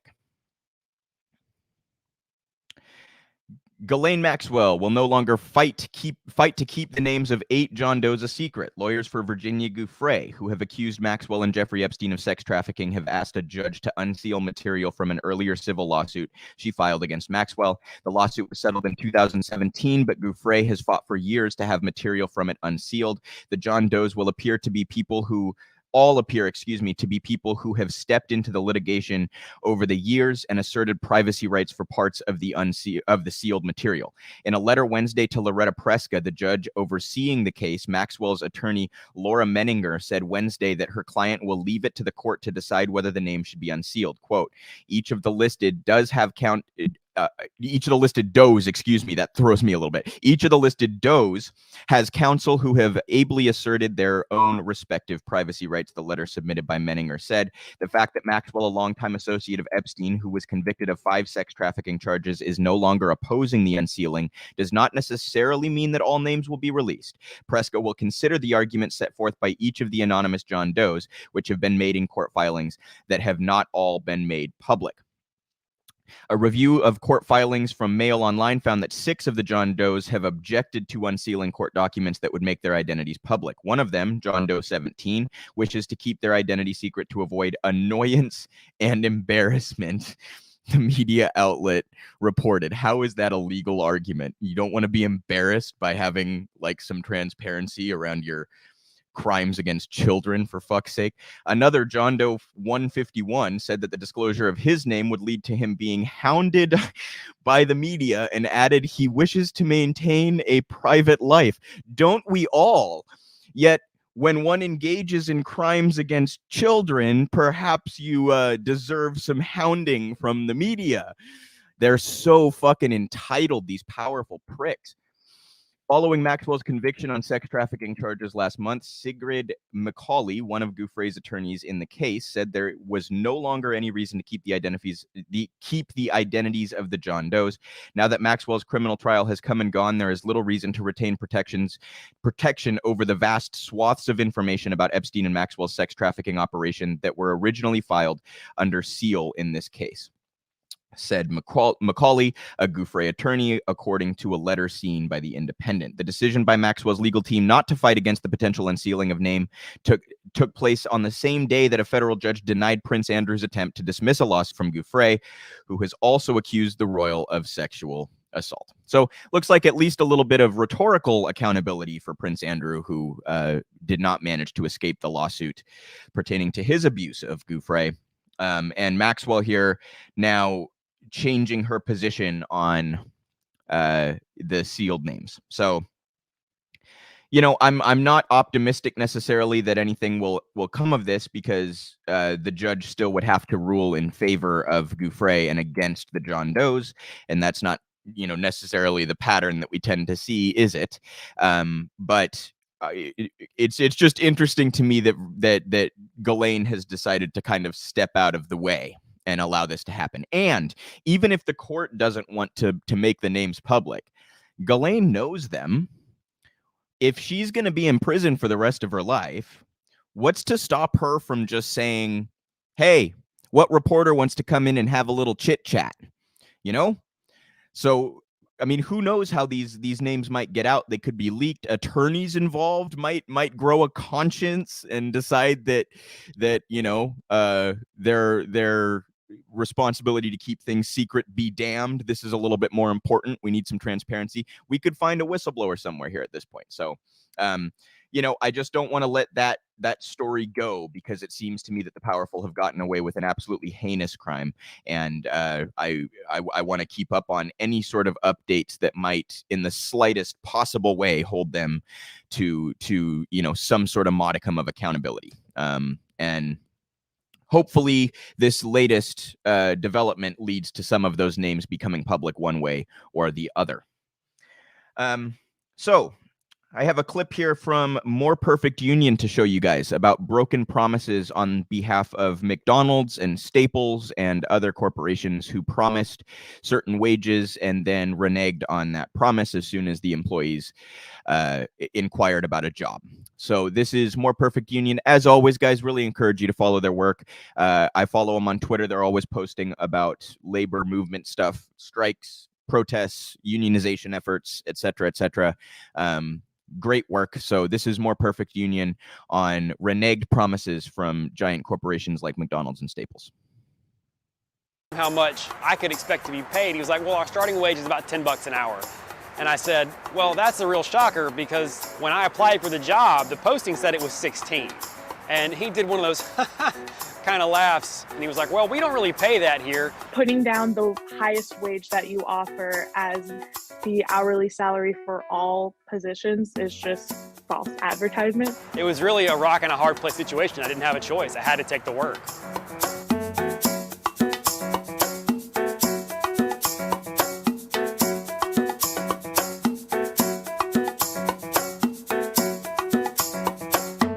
My name's Owen Higgins. I'm a reporter. I write the newsletter, The Flashpoint. For this story, I talked to people working for companies like Staples, Benihana, Applebee's, McDonald's, Costco, all kinds of large corporations, as well as a ton of small businesses, all of which do the same thing. They offer workers one high wage in the job listing, and then when the worker goes in and takes the job and is offered the job, it's often for a lower salary. Well, I applied to Staples because I was trying to find a job that had living wage potential, something around $15, $17 an hour. Put in the application. I heard back in about a week. I was surprised to find out at the interview that $16 an hour was not what they had planned on paying me. I mean, my heart just dropped straight out of my chest. It was everything I could do to not let that feeling show on my face, because they teased me with this possibility of being able to provide for myself, to take care of myself in this rugged individualist society that we have. And $10 an hour forces me to rely on other people. It doesn't provide me with enough income, even at full time, to be able to take care of myself. The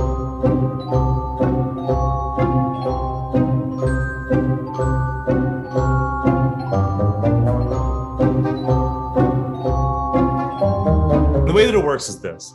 The employer offers a certain wage in a job listing. The job listing says that you are expected to do X, Y, and Z work for a wage that is rather high by the standards of wherever you are. Once you go through the interview process, a lot of the time, the interviewer will say something like, when they're about to offer you the job, will say something like, hey, you don't have quite the level of experience that we were hoping. And so we're going to start you at this rate, and then maybe we'll get you up to the other rate later. What this effectively does is it locks you in to being ready to take the job for the salary that you were expecting to take it for, but the actual offer is far lower. McDonald's was a perfect example of this.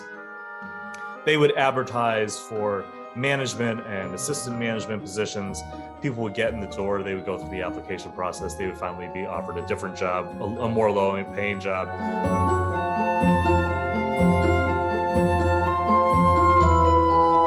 On these business cards, it said make $18 an hour plus tips.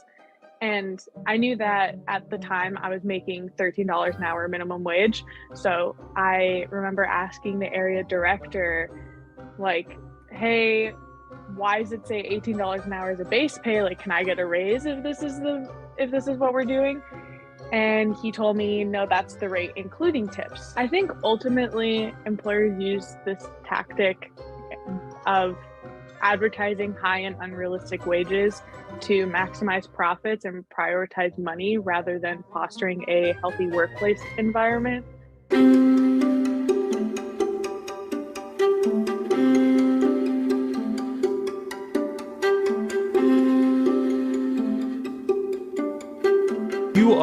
are a working class or a poor person who is trying to get a salary so that you can afford food, afford a place to live, afford just the basics of living in the US, your time is extremely limited and you need to find work as quickly as possible. If you're in that situation and you finally get the job offer and then the job offer comes in maybe many dollars lower than you were expecting, or just slightly lower, but the benefits are cut, or the hours are not what you were expecting, your back is against the wall and you're not really able to say no as easily as you might be if you had a little bit of a cushion. And it's not fair because we're always told as workers that our experience matters and that our gumption matters and that our willingness to do the labor matters, but that's never been true in my experience. Really applied to that job with the hope that someone would value me as a worker and utilize my experience over the last 10 to 15 years and put it to good use. And I don't feel like that's what's going on here. Fantastic work, as always, from More Perfect Union to bring this stuff to the forefront. Owen Higgins, also fantastic follow on Twitter. He's a journalist, writes all sorts of great pieces. If you're not following Owen, I encourage you to. It's his first name's a little bit, it's spelled weird, E-I-O-N, pronounced Owen Higgins. Go find him on Twitter. And I actually want to read a little bit here from his piece, which is about the same thing. So this is in his Substack. Bait and switch. Companies promise workers pay rates in ads they don't deliver on. They said if they gave me that, they would have to give everyone that. What a fucking admission. Employers are using a bait and switch strategy to get prospective employees in the door for an interview, promising high wages in help-wanted ads that aren't matched in eventual job offers. The practice isn't new, but its use today stands in stark contrast with complaints from employers that they can't fill positions. I asked working people about dishonest salary offers and how that's affected whatever trust they had in employers to begin with. Here's what they told me. I had no choice. When companies advertise for positions with higher wages than they are willing to pay, it's often a transparent attempt to lowball job seekers until the prospective employer lands on someone desperate enough to take the offer. Alex, a 35-year-old who recently moved to Miami, answered a posting through the online employment marketplace Snagajob, offering $16 an hour to work in a technology sales position at Staples. At the end of the interview, the manager revealed that the pay was actually $10 an hour. When I replied that the posting for the job clearly said $16 an hour, he chuckled a bit and said, key holders don't even make that much. I think the highest paid position is about $13 an hour. Alex told me I had no choice but to take the job while pursuing other opportunities, but I was very put off that companies are allowed to outright lie about a position's compensation. The low pay has a ripple effect, Alex explained. I'm sure I don't need to remind you that $10 an hour in Miami, even at full time, doesn't even cover rent and utilities, let alone food, gas, and car insurance, Alex said. So I know that was a little repetitive with the video we just watched, but I really wanted to kind of drive the point home that this is a very explicit example of, it's just fraud, you guys. It's out and out lying. Like it's you know, if you post an odd job for someone or something and then you refuse to pay what you had said you were going to pay, you're kind of a shitty person, right? Like that's fraudulent. That's deceitful. That's, you know, you're kind of a charlatan if you engage in that kind of nonsense. And yet companies are allowed to be charlatans and frauds whenever they choose. So great work from More Perfect Union. Great work from Owen Higgins to reveal the conduct engaged in by these major corporations. And again, this was anecdotal. It's not limited to McDonald's or Staples, of course. Something that is commonly engaged in. So we have kind of a lighthearted story here, you guys. I don't even know if this is true. This very well might be satirical, but I saw this and it cracked me up and it made me start thinking a little bit about like the left as a whole and as a coalition and all that kind of stuff. And this is from, according to this post, 4 years ago. Jesus Christ, 2018. I saw it going around Facebook recently, and it just caught my attention. And it's just a jumping off point to make some points about the left that I wanted to make. As you guys can see, it appears to be an article saying leftist dating site splits due to positions on 1936 Spanish Civil War. A popular dating site for socialists, communists, and anarchists is now splitting into at least 4 factions due to ideological disagreements stemming from the Spanish Civil War in 1936. And it just, you guys, like that just sounds like the left to me. And that bothers the hell out of me. So I just wanted to briefly note the battles that we are having today. We all basically should be on the same side. I obviously, you guys, I enjoy discussions about various ideologies and philosophies and strategies and opinions on political and economic issues. I really do enjoy diving deep into this stuff and having, like, as long as it's not uncomfortable, having disagreements and like talking this stuff out. What bothers me is when we on the left allow ourselves to be divided and start like hating each other, even though we agree on 90% of issues, over these minor little differences. Okay, whether or not you think the Soviets should have been involved in the Spanish Civil War is not really all that pertinent to whether or not you believe we should all have universal health care, is it? Right? Whether or not you believe that we should have a Green New Deal or address the economic inequality, really, your opinion on the Spanish Civil War has very little bearing on that, right? And yet, like, that's exactly what the left does, is we find these little things that we can disagree on, and then we allow those to divide us up. And of course, the powers that be, who want nothing to do with our politics, are all too happy to exploit those divisions. So if you think of it like a tiny little crack appears in the windshield, the powers that be are all too happy to exploit that crack until it just breaks the whole fucking windshield up. That's where we are as a movement, you guys, is we're too susceptible to this sort of demagoguery that the elites engage in, and we allow them to sort of split us up over these differences, right? Socialists, communists, and anarchists have very little to fight about today, right? Fighting about what happens like during or after the revolution that is not anywhere in sight is, to me, quite a counterproductive exercise. So again, I'm not trying to discourage discussion about theory and discussion about these philosophical issues and theoretical issues.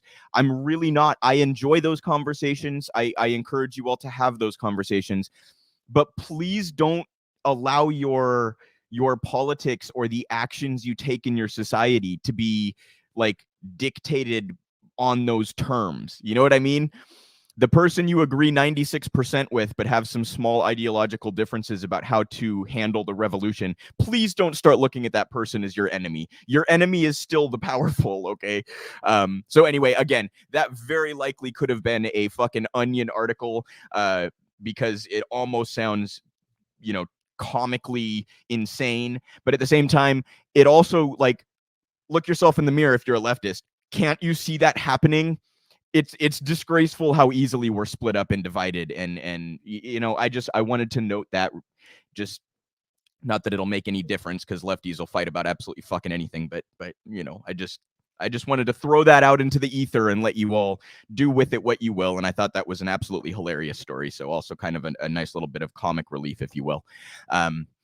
So at this point, guys, I would like to show you an interview I did earlier today with James Fauntleroy of Revolutionary Blackout Network, formerly known as Fred Hampton Leftist. For those that haven't followed them, they're now Revolutionary Blackout Network. Go follow them on Twitter at RevBlackNetwork. James is also known as Jaybefaunt. He's been on the show previously. He does fantastic political commentary, and he was kind enough to join the show to talk about the inaction on behalf of Democrats, and some misconceptions in their voting rights fight and the bill that they're actually fighting for. So we got into that a little bit with James, and when we come back, I'm going to dive in further to the inaction, the things the Democrats could do, and how the voting rights fight is somewhat of a distraction and a disingenuous one at that. So this is James Fauntleroy from Revolutionary Blackout Network, who was kind enough to join the show. I'm very happy to have back to the show James Fauntleroy, also known as Jaybefaunt. James is a political commentator who is with Revolutionary Blackout Network. James, thank you so much for being here as always. Good to be here. Good to see you. Hello, everybody. Yeah, if you don't follow James' work, you really need to. I'll throw his Twitter up on the screen here at Jaybefaunt. So just to dive in here, James, I wanted to get your just general thoughts on, it's hardly surprising and it gets tiresome to talk about, but the complete and total inaction from Democrats, after insisting that we on the left get behind their establishment candidate in Joe Biden. He has now refused to use executive authority for anything of substance. He has refused to use the bully pulpit to push Congress to do anything of substance.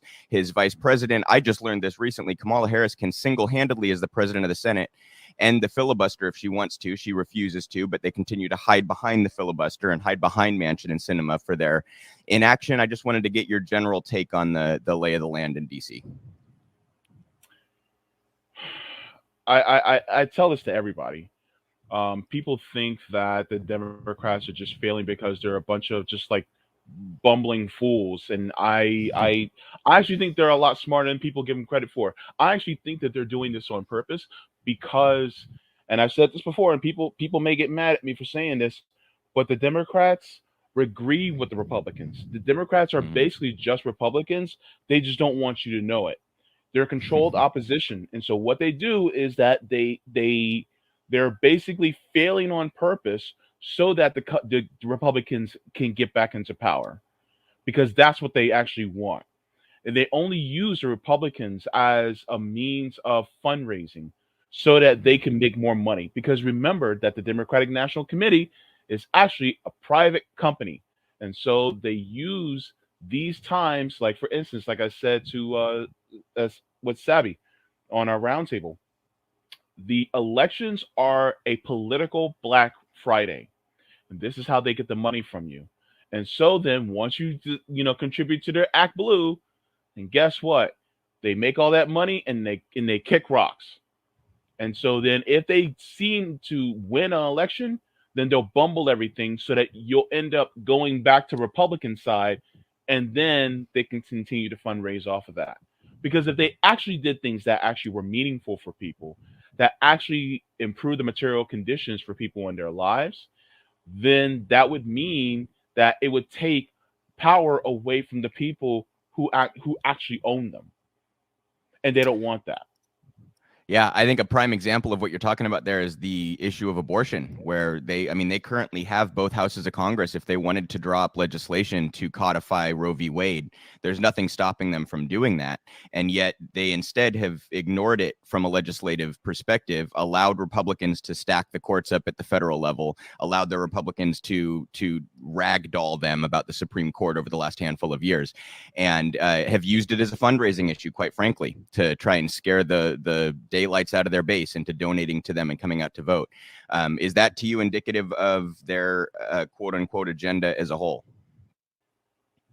I mean, look, they are always trying to make it seem like this is the most important election of our lifetime. And they're always trying to make it seem like if you don't, it's a trick. That's the only thing I can say. It's a trick. I mean, look.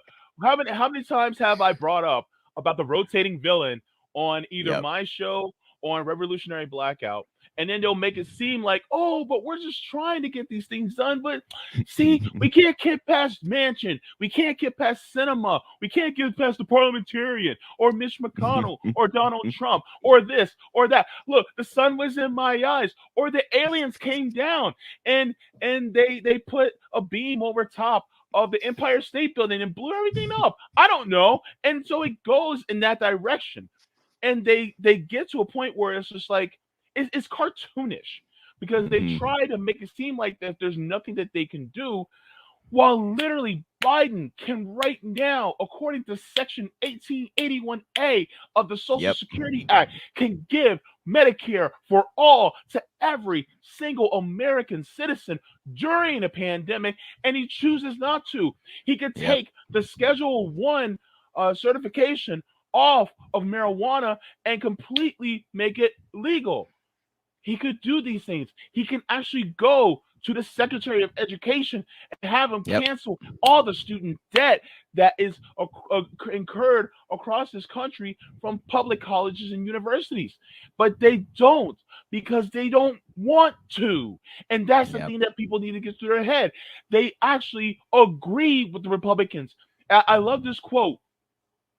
It was in a meme. They said, I don't hate the Democrats because I'm a Republican. I hate the Democrats because they are Republicans. And that's the whole deal. and people just aren't seeing it. And then they'll go, well, you got some people who are trying, and it's like, yeah, but when the Democratic Party eats a progressive, it spits out a centrist or a right-wing Democrat. That's how it goes. And so that's what we've been seeing. And people are constantly having their consent manufactured to think that the Democratic Party or some progressive wing of the party is actually out for their best interest. And I do get the sentiment of people who are upset and think, well, James, what are we supposed to do? We have to do things through electoral politics in order to change things. And look, every single time we've tried, guess what? There's been a huge, massive failure. But when people have tried to do it through direct action means, there has been success. The only difference, though, is that when we start to have success, the person gets murdered. That means we're doing something right. That's a pretty good indication you're on the right track, isn't it? Yeah, I'm reminded of Ralph Nader had this wonderful quote. He said, the only difference between the Republican and Democratic parties is the velocities with which their knees hit the floor when corporations knock on the door. I thought that was a pretty, fantastic quote there. So I don't want to spit out my drink, but that was funny. yeah.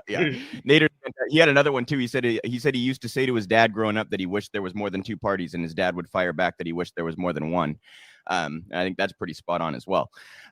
So to pivot to the issue here that the Democrats seem to be trying to focus all of our attention on at this point, that would be voting rights. And I want to be clear. I want to give the caveat. I very much support voting rights. Obviously, it seems like a pretty obvious issue. No, nobody thinks people should not have the right to vote, but it's not an issue that their corporate donors care a whole heck of a lot about. And I think that's noteworthy when we sort of analyze how they are pivoting towards it and away from the socioeconomic stuff that their donors very much do care about, right?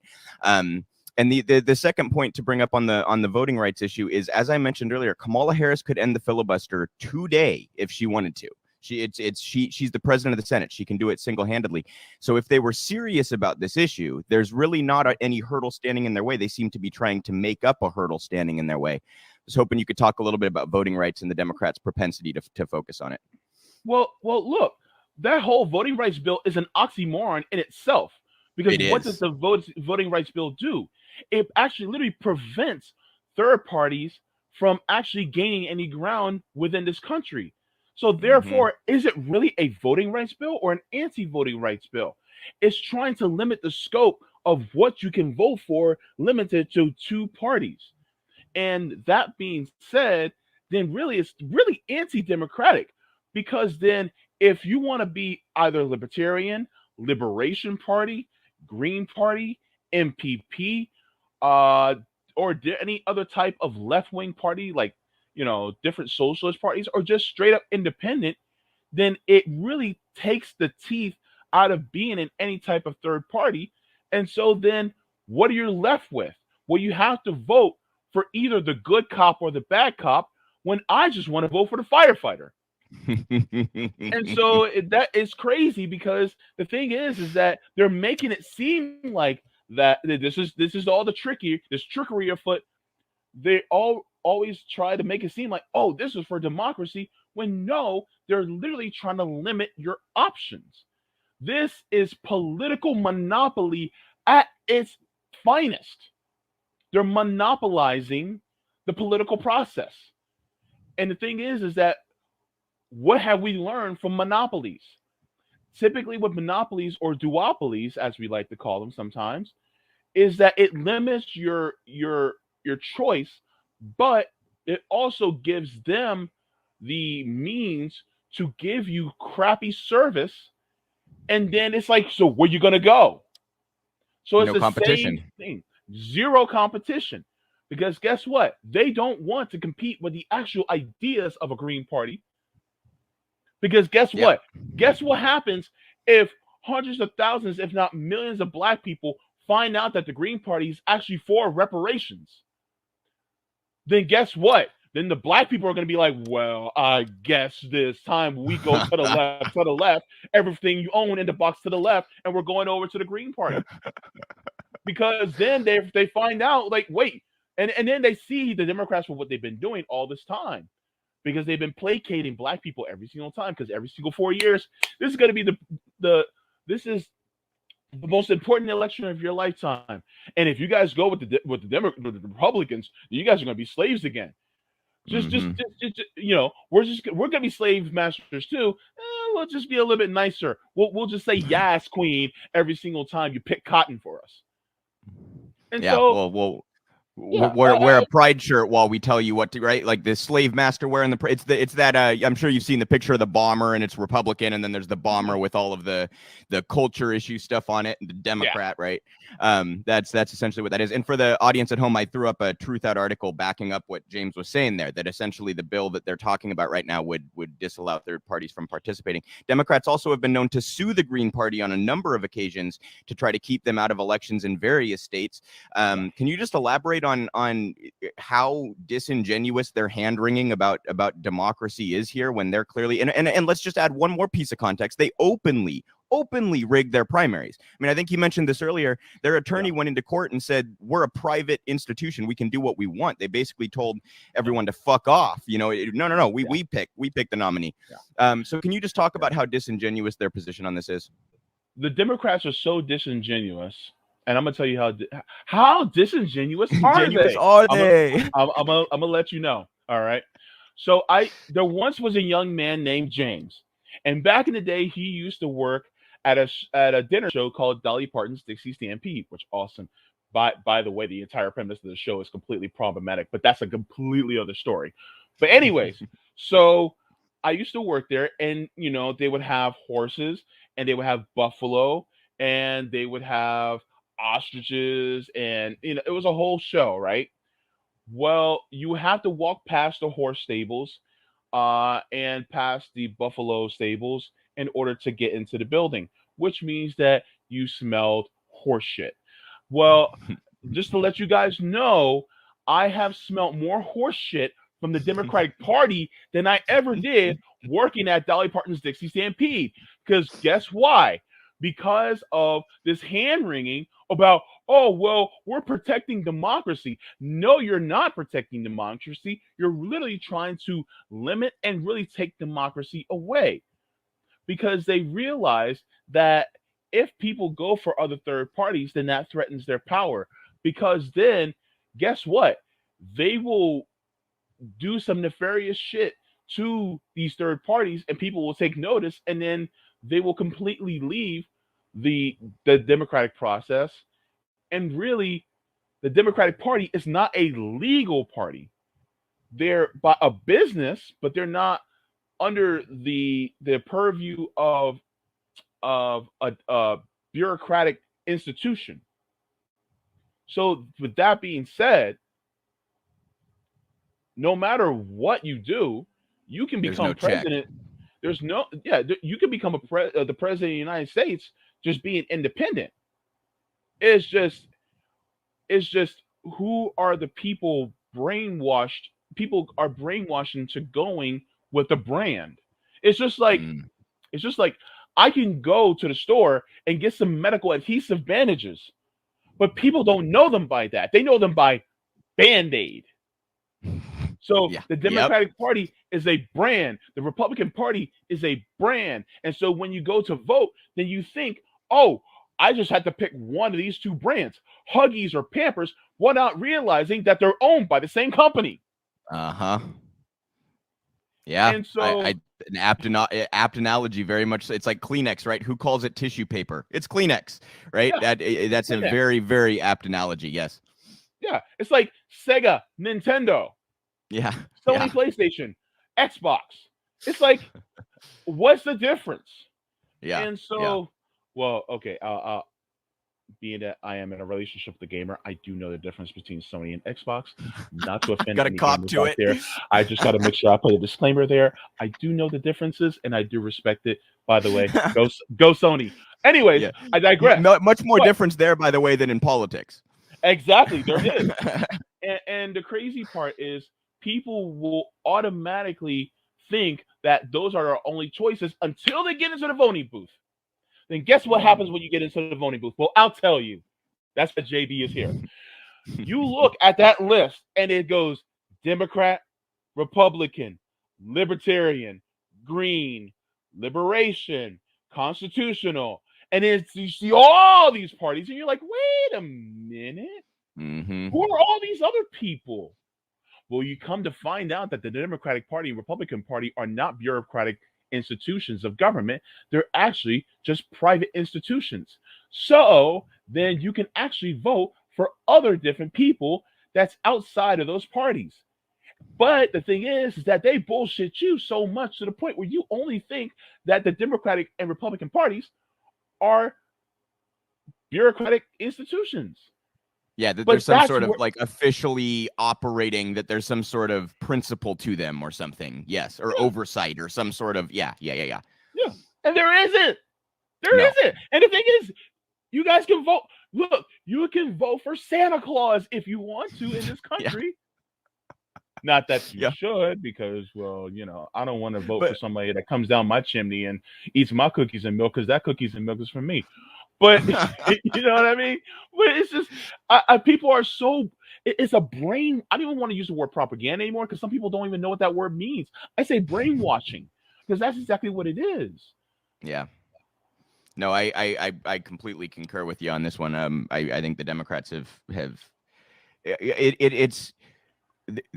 the battle on the left has always been, do you work within the party or do you work outside of it? And it's becoming very clear that they're not going to allow either. Like, you can't win a primary in the party, and they're also going to sue you if you run outside the party, and they're going to write legislation that disallows you from running outside the party. So I want to kind of almost put that conversation to rest. I'm certainly not saying don't participate in elections, but to place your hope in electoral politics at this point would seem to me to be quite naive.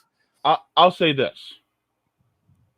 You can place a little bit of hope, especially if you're trying to go third party. I think that the biggest gains could be made local. Because the thing is that trying to go just for electoral politics and go to the higher echelons of electoral politics, that's like trying to build the roof without having the foundation laid. See, you have to have a good, solid, concrete foundation first. And what does that entail? If you're somebody that it jives with third parties, is there somebody that's running third party for city council or for mayor or for school board? If that's the case, try to put them in there. I reference people like Kshama Sawant because she's so pivotal in the city of Seattle. Because then, what if somebody who's like Kshama Sawant wants to run for city council along with her and then gets in? And then maybe you get one or two more people. And then somebody who wants to run for mayor of Seattle that is a socialist like Kshama Sawant. Then that person can eventually, influence other cities, maybe in Tacoma or other different cities in Washington. And then that can lead to a governorship or maybe a state house or state senate. And then it grows from there.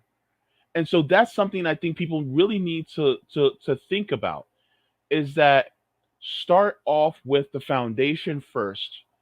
Stop trying to put shingles on a non-existent roof. I was speaking about Kshama Sawant, and basically I was referring to how if we have people like her who is independent, she's with Socialist Alternative.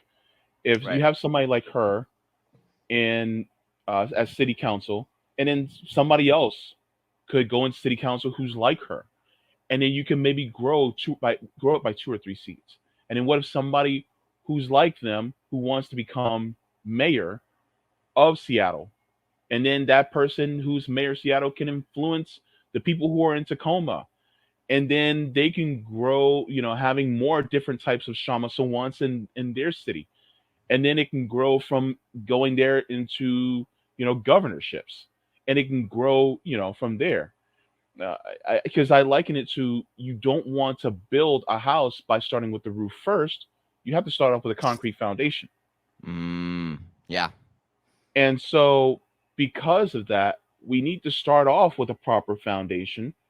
And so if it's people, you're voting for, either city council or school board or comptroller or alderman, whatever it is, try to see if you know of somebody that's doing third party.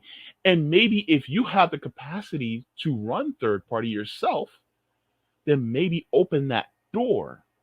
So then you don't have to go within the two parties. Yeah. And so once you do that, then you can, maybe influence somebody to go into a higher office as a third party candidate. And then they can start maneuvering things that make it so that they can have viability and being able to have the ability to register, in these different places, maybe different counties or different cities, and then you can start to affect it at the state level. So then they won't. I think you're spot on. We need that foundation because they're going to fight us at that top level. And if we don't have the foundation, then we can't win that fight no matter what. So even if you really adore Bernie, and I'll always have like a place in my heart for the dude for moving the movement along, it doesn't much matter how great of a candidate you think he is or how successful you think he might be. They're going to fight it. And if you don't have that foundation at the local level, there's just not really any hope to elect a progressive. Yeah. And I like you, I am grateful for what Bernie started. Yeah. But I also realize that I've grown past Bernie. Well, sure. Yeah. And also like acknowledging that the system, it doesn't matter. Like, I think the way we talk about this has to get past individuals. Do you know what I mean? Like I perhaps I'm naive on this. You can't convince me that Bernie has bad intentions. There are many times where I think he's wrong on strategy or I think he's making a bad move. You can't convince me the dude has bad intentions. The problem is the system. One senator can't like I think we need to acknowledge the mountain that we stand in front of when we're trying to topple this system that's been built, and the idea that one candidate or another can really chip away at that in any substantial way, I think is just naive. And I think we need to build more of a base at the local level. I think you're spot on there. Yeah, and the thing is that I don't think Bernie has bad intentions, but I do think he's drifted. Yes, and we all do that from time to time. But I think that in the scope of what position he's in, it is very dangerous for him to drift. I agree. And it's dangerous for other politicians to do that because their decisions affect our very lives. Yeah. As far as going to local level, if you are somebody, especially if you somebody who knows about MMT and who are a proponent of it, I think it'd be wise if you, for instance, if you wanted to run for school board, I think it'd be wise for you to, if you know about MMT, to do that, because then you can help educate people about it. Yes. And then maybe somebody who's running for maybe city council, if they know about MMT, you can endorse that person, and then that person will be there, and then you start building people, because the more people who know about MMT, who are willing to not only educate people about how actual money within our federal government works, but also want to push for better policies that improve our material conditions by means of how our actual federal financial system works. Yes. Then hey, it's just like if you know somebody who truly believes in having a universal healthcare system and knows that we're not going to go broke if we do it, then I honestly think that if that person wants to run for state senate, then fine, go ahead. Yeah. And you know what? Person and push them. Even though they're not going to deal directly with federal finance, right? That would be like Congress and federal positions. But at the same time, their knowledge of it is incredibly important, because a lot of those local programs, in my view, and I think real progressives more generally, like we should be funding a lot of those programs federally because they are not financially constrained and the local government is, right? So when it comes to things that meet our material needs, education, social services, etc., that should be funded federally, and having local politicians who understand that means we can have that fight. I completely and totally agree. And for any viewers at home, if you haven't read The Deficit Myth by Stephanie Kelton, please go read that book. It's fantastic. And James, I was hoping to get your views on one other thing here that I saw. Mitch McConnell came out with a statement that kind of reminded me of, it's not partisan, all sorts of establishment types seem to make these kinds of Freudian slips about their racism. McConnell saying that African Americans vote just as much as Americans. Right. This reminded me of when Biden said that poor kids are just as talented as white kids. So there's this sort of like accidental conflation of race and economic status. I was hoping you could maybe just speak to that a little bit. And yeah. The turtle speaks. African Americans vote just as much as Americans. Blah blah blah blah blah. Look. Turtles can be racist too, okay? Which way did he go? So look, Luke, let's be real, okay? I know this is a serious program, but let's be lighthearted here for a second. Didn't you remember the Merry Melodies, this tortoise that actually tried to race Bugs Bunny, and he actually had the rocket launchers in his shell, and he was like, I'm going. You know, it was that. That's Mitch McConnell. Okay. Yeah.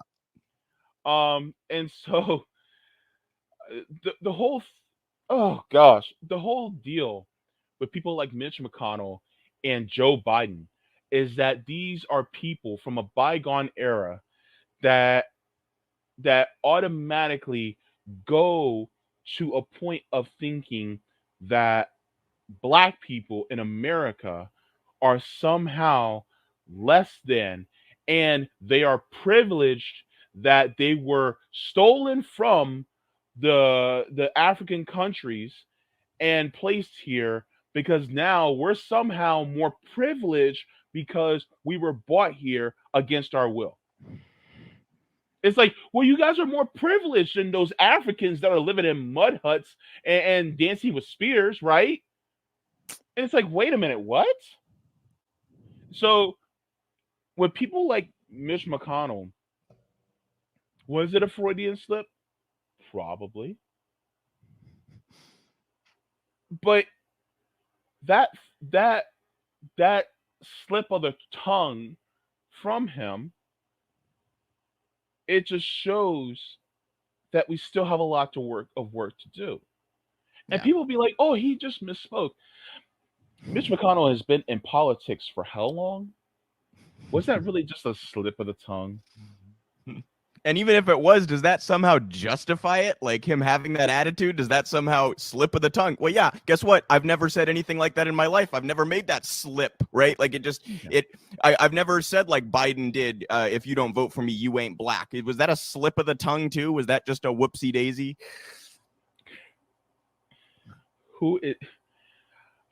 Part of me thinks that Joe Biden at that point in time, I think he forgot he was white. I think he did, because it was just like, I guess he thought that he was so ingrained in the community because of his buddy, Obama, that he could make a determination of if you were black or not based solely on his proximity to a black man that honestly helped decimate black wealth since 2008. Yeah. See, here's the thing that people need to know, and a lot of black people who are probably watching this program who aren't, at the same level as I am politically, Obama was bad for black people. And I'm saying that as somebody that is also pro-black. And why was Obama bad for black people? Because he actually assisted the banks instead of actually helping people who look like me. And don't get me wrong, he also were bad for the whites too, for poor whites especially, and working class white people. He was bad for them too. By the way, he's also half white, which means that he was also, bad for his own kind. He was bad for us as well as for you. Mm-hmm. And so therefore, guess what? He doesn't give a shit about any of us. And the same thing with Biden. Biden doesn't give a shit about any of us as well. But the thing is that he doesn't want you to know that. He wants you to be under the guise that, yeah, I was with a guy that was just like you, so therefore I'm your friend. Obama was the black friend. That's all it was. And people just have to realize that that's what it is about Biden. Because if Biden truly was down with us, then he would have at least apologized for the 94 crime bill. Oh, he would at least have said, you know what, I shouldn't have done that bankruptcy bill back in 2005. He would have at least been like, you know what, probably the Patriot Act probably wasn't a good idea. It was probably a little bit on the xenophobic side. But he doesn't apologize for those things because it's still inherently within him as something that he thinks is good. Yeah, I think the worst statement I ever heard him make was, granted it was a long time ago, but that doesn't justify it. He said that he didn't want his kids growing up in a racial jungle. For him to then be treated in 2020 as though he's some sort of champion for the black community, I found to be quite deeply offensive. Can you just quickly, is that what you were just talking about? Is that just the proximity to the first black president? Like, what do you think caused like the support that he seemed to genuinely have in the black community? Was that the Clyburns of the world pushing support that way? I mean, what are your 2 cents on that? How does someone who's so overtly racist end up with strong support from the black community?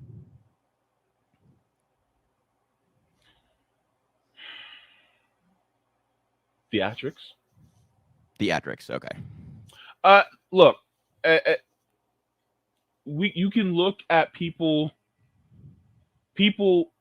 black people, will think, Abraham Lincoln, he helped free the slaves, blah, blah, blah. And he's got to be good. And it's like, was he actually for, the liberation of black people? Or was it more just, what's the word I want to use? There's a word. Well, he really just wanted to keep the country unified. I mean, it wasn't so much about. Well, yeah, I mean, it was. There's a special word that I want to use for this one. It's not skeptical, but it's more like whatever. But it was more freeing the slaves was more a means to an end. It wasn't because it was the right thing to do. It was just something to keep the country, it was for political means. And don't get me wrong, I'm glad that the Emancipation Proclamation was written. Well, of course. I'm glad that we're no longer, but at the same time, it was more of it wasn't for ultimately just because it was the right thing to do. Because the thing is that sometimes the right thing to do is unpopular. Yeah. Right. And so you had the Union states that were for it, and it's just the Confederacy just was against it. So ultimately, like the same thing with people like Biden. Because I mean, look, who was Lincoln's vice president? Oh shit, I don't even know. Oh, I think it was Andrew Johnson. Super racist. So look at who he picked for his vice president. Like, really. And everybody should know that Obama picked Biden simply because he wanted more white support. Yeah. Yep. And so that's what it was ultimately about. Now, how does Biden get to where he is basic theatrics. I mean, look at what he did when, he was in front of black people, during the campaign, he was talking about when he used to work as a lifeguard at a predominantly black pool, and he started talking about Corn Pop was a bad dude. And then he started talking about kids used to like to rub his legs down underwater, and he talked about, you know, how he loved kids sitting on his lap. But the thing is that he tried to use that as his proximity to black people. The fact that he worked at a black public pool, and it's like, and then he'll lie about, you know, being arrested with Nelson Mandela or marching during the civil rights era, which he never did. He never got arrested with Mandela, and he never marched, and he had to admit that because he was caught lying back in the 80s. Because remember, this was his third time running for president. Yeah. And by the way, throughout that whole era, he was opposing forced busing. So he can pretend that he had this proximity to the black community, but he was actively opposing legislation to try to create a more equal society. And that Biden little boy was me. There you go. Boom. I mean, talk about a more revealing clip, right? How play back Kamala's debate performance for the Democrats now and see what kind of reaction you get, right? He lied. He said that the NAACP had endorsed him every time he ran. The NAACP does not do political endorsements. He claimed they had endorsed him every single time he's ever run. I mean, just stuff like this, right? It's really quite insane. I'm glad you could provide some insight there, James. And thank you so much for joining today. I really appreciate you taking the time. I hope to have you on again soon. Can you just tell the audience really quick where they can find your work and your colleagues' work at Rev Black Network? Oh, okay, yeah. So you can find me on Revolutionary Blackout Network on Sundays at 1 p.m. Eastern Standard Time, and then on the roundtable of Revolutionary Blackout on Thursdays at 6 p.m. Eastern Standard Time. However, I also have my own channel. It's called the Jaybefaunt channel. I typically do my live streams on Tuesdays at 2 p.m. Eastern Standard Time, and sometimes I do some extra streams throughout the week. If you guys, are interested in that, you guys can also follow me at Jaybefaunt on Twitter, or if you want to follow my channel's Twitter, is at Jaybefaunt Show, and so you guys can go there, and I appreciate it. Thank you. Perfect. Yeah, thank you so much for coming on today. I'm sure we'll talk again soon, James. Thank you so much. So fantastic segment there with James. Encourage you all to follow his work and his colleagues at Revolutionary Blackout Network if you are not already following them.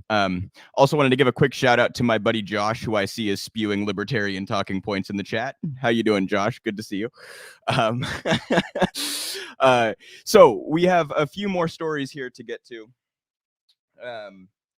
Wanted to start with what James and I were just actually kind of discussing, and that is the Democrats' inaction and propensity to create, fictional hurdles or fabricated hurdles to put in their way to create excuses for why they have not done the very things that that they ran on and have promised for 10 or 15 years.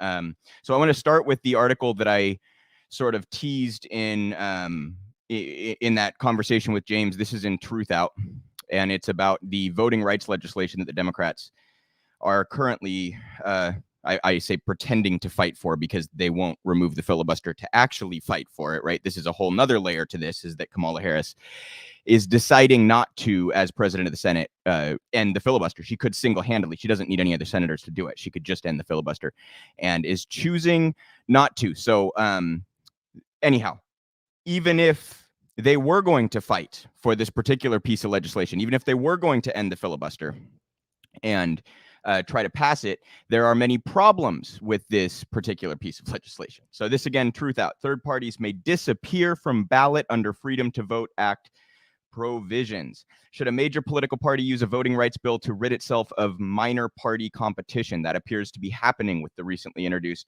Freedom to Vote Act, now before the Senate.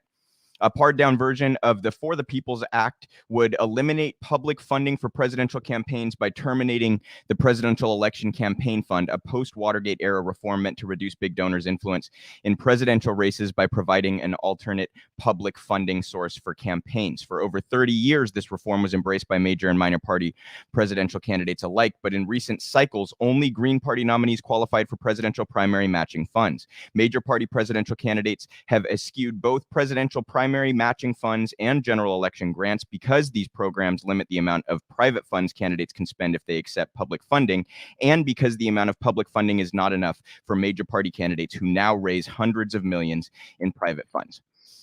So I wanted to note this as part of the discussion about the voting rights fight, is that Democrats have, as James and I talked about, they've gone after the Green Party, they've gone after independent candidates, they've gone after primary opponents within their own party. There is just no acceptance whatsoever of challenging their power, no matter which lane you decide to challenge it from. And this another example, they get to optically pretend or present themselves as though they are fighting for voting rights, and instead they're really fighting to further sort of monopolize the entire electoral process. They and the Republicans would then have an even more firm grasp, a duopoly over our politics, right? So the Democrats, you might notice, pivot from socioeconomic issues that their donors very much care about, and instead want to discuss voting rights, which, again, it's not an issue that the banks of the world, that big oil, that Walmart and Amazon care much about, right? Because since they have both parties in their pocket, they really don't much care who wins. There's no structural change that's coming from a Democrat replacing a Republican or vice versa. There would be the threat of structural change from third parties, though. So this is awfully convenient of Democrats to pivot to an issue that their donors are fine with, where they get to optically look, as though they're on the right side, as though they're supporting and protecting democracy. And yet what they're really doing is further entrenching their grasp on our political process, or further, sort of strengthening their grasp on our political process. So to back up the claim that I have made a couple of times, I just don't want this to go uncited. Believe it or not, this is MSNBC, and this article was from last February. So I want you all to note the change in rhetoric and how they discuss this stuff at different periods in time. Vice President Kamala Harris could kill the filibuster herself. She's president of the Senate under the Constitution. That could be useful. Have you seen anybody, you guys? I just looked up this morning when I was prepping for this show. I looked up articles about this because I wanted to be able to cite it, right? And when I did that Google search, the most recent articles were from like half a year ago. So once the fight over the filibuster heats up, the media starts ignoring what they've already demonstrated to you they know.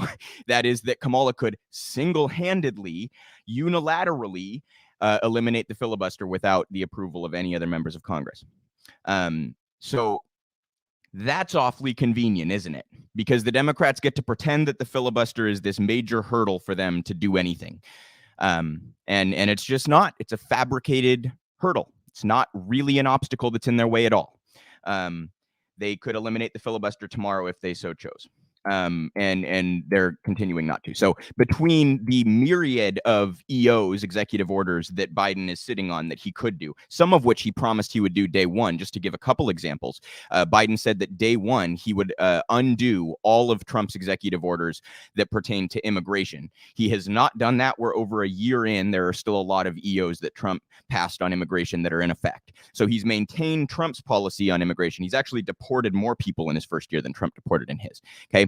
He could do executive orders pertaining to climate action. Instead, what he has done, as I mentioned earlier, he has instead, and we're going to get into this a little bit later too, he has instead granted more drilling permits in his first year than Trump granted in his. Okay. He did an infrastructure bill that was a handout to big business that was a net negative for the climate. We know that the Secretary of Education could cancel student loan debt if they so chose. He has decided not to do that. They decided to fold to the parliamentarian on the $15 minimum wage. Parliamentarian is an advisor. They have no power whatsoever and can easily be overruled or replaced. The Biden administration instead decided to grovel to the parliamentarian over and over again, right? There's all these executive orders that he could do. There are all these instances where he could have overruled something or used his power to pass his purported agenda, and instead he has sat on his hands. So the notion that the Democrats are just fighting as hard as they can and you just need to give us a few more seats, it's all complete nonsense, you guys. If it weren't Manchin and Sinema obstructing, the villain would simply rotate, and it would be Tester and Kelly or Coons or Reed or Feinstein or fill in the fucking blank. Okay, they have a whole bench ready to step up and take the position of rotating villain. So just don't fall for the notion that the Democrats are trying as hard as they can, and there's just one or two people in the way, right? If that were the case, Biden would be doing executive order after executive order. Kamala would have already eliminated the filibuster, and they'd be using the bully pulpit to get whatever remained that needed to go through Congress done. They've not done any of that, which speaks to their intentions. I've used this metaphor over and over, you guys, so I apologize for those who've heard it like 17 times. But if I call myself a vegetarian while I'm shoveling meat down my gullet, I'm not a vegetarian. You don't get to say, I support X, Y, and Z, and then when you have the power to do X, Y, and Z, you choose not to, then you don't fucking support X, Y, and Z. That's like the Democrats want it both ways. They want to optically say, oh, I'm a staunch supporter of this, and then they turn around and block it from happening. And then they turn around and demand your vote because otherwise some big bad Republican's going to step into the office, right? So just do not fall for this lesser evil trick. Right. I want to show you guys a piece to kind of back up some of the shit I've been saying here and more. So this is from Tracking Biden from the Left. It's in Substack. They are a great follow on Twitter, Tracking Biden from the Left, if you're not following them. Biden was not progressive in year one. A comprehensive list of everything that Joe Biden and his administration have done that was against a progressive agenda throughout the first year. Now, I'm just going to go through some of these, you guys. It's a very long, you can see it's alphabetical there, and we're only down through B or C. Airstrikes in Syria. Because of crippling U.S. sanctions, 23 million of 39 million Afghans not having enough food to eat. Killing 10 people in a drone strike in Afghanistan. We're going to get into that a little bit later. Approving a $650 million potential air-to-air missile deal for Saudi Arabia. We're going to get into that a little bit later. Biden signing a $768 billion defense budget, $37 billion more than last year's budget. By the way, Congress gave him more than he asked for, as they usually do, but they can't be bothered to approve funding for things like healthcare or education or housing reform. Choosing Rahm Emanuel as the U.S. ambassador to Japan, not sanctioning Mohammed bin Salman for the murder of Jamal Khashoggi, approving the sale of $735 million in precision-guided weapons to Israel, reaffirming the United States' opposition to an international criminal court investigation into possible war crimes in the Palestinian territories, the Biden administration opposing the resolution blocking weapon sales to Saudi Arabia, spending more on Israel than climate change, continuing to support the Saudi blockade in Yemen. We're going to get into that as well. Continuing the Trump Pentagon's policy of embracing landmines, continuing a Trump policy that boosted armed drone exports, continuing us to support a coup in Venezuela, conditions in Guantanamo Bay being worse now than they were under Trump. That was just foreign policy, you guys.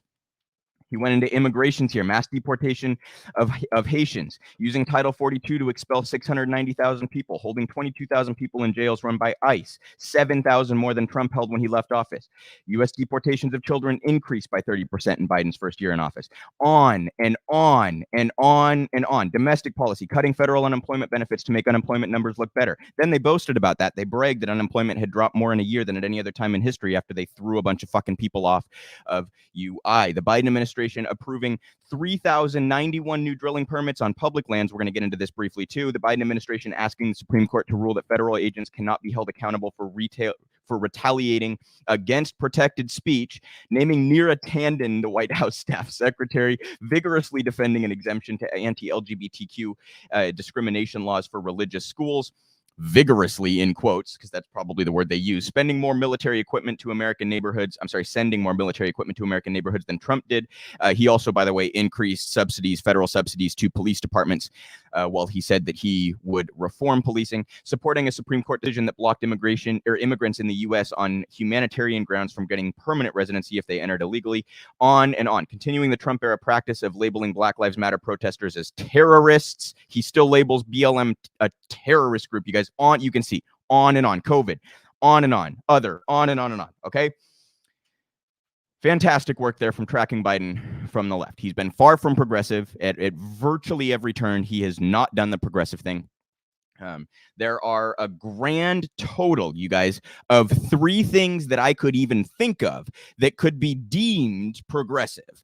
And I'm going to break each of them down briefly here. The stimulus checks, which he lied about. He said, we'll give you $2,000. They instead gave $1,400 and counted the 6 that we got from Trump as part of the equation, which is patently insulting to anybody who can do basic addition and subtraction. But that was at least a check going out to people. And what do you know? He was wildly popular after he did it. So that was one minor thing that he did that was progressive. The student, the child tax credit, which they had just allowed to expire. So one of the things that he did that was moderately progressive, or was not permanent, only lasted a year, and then they allowed to expire in an election year.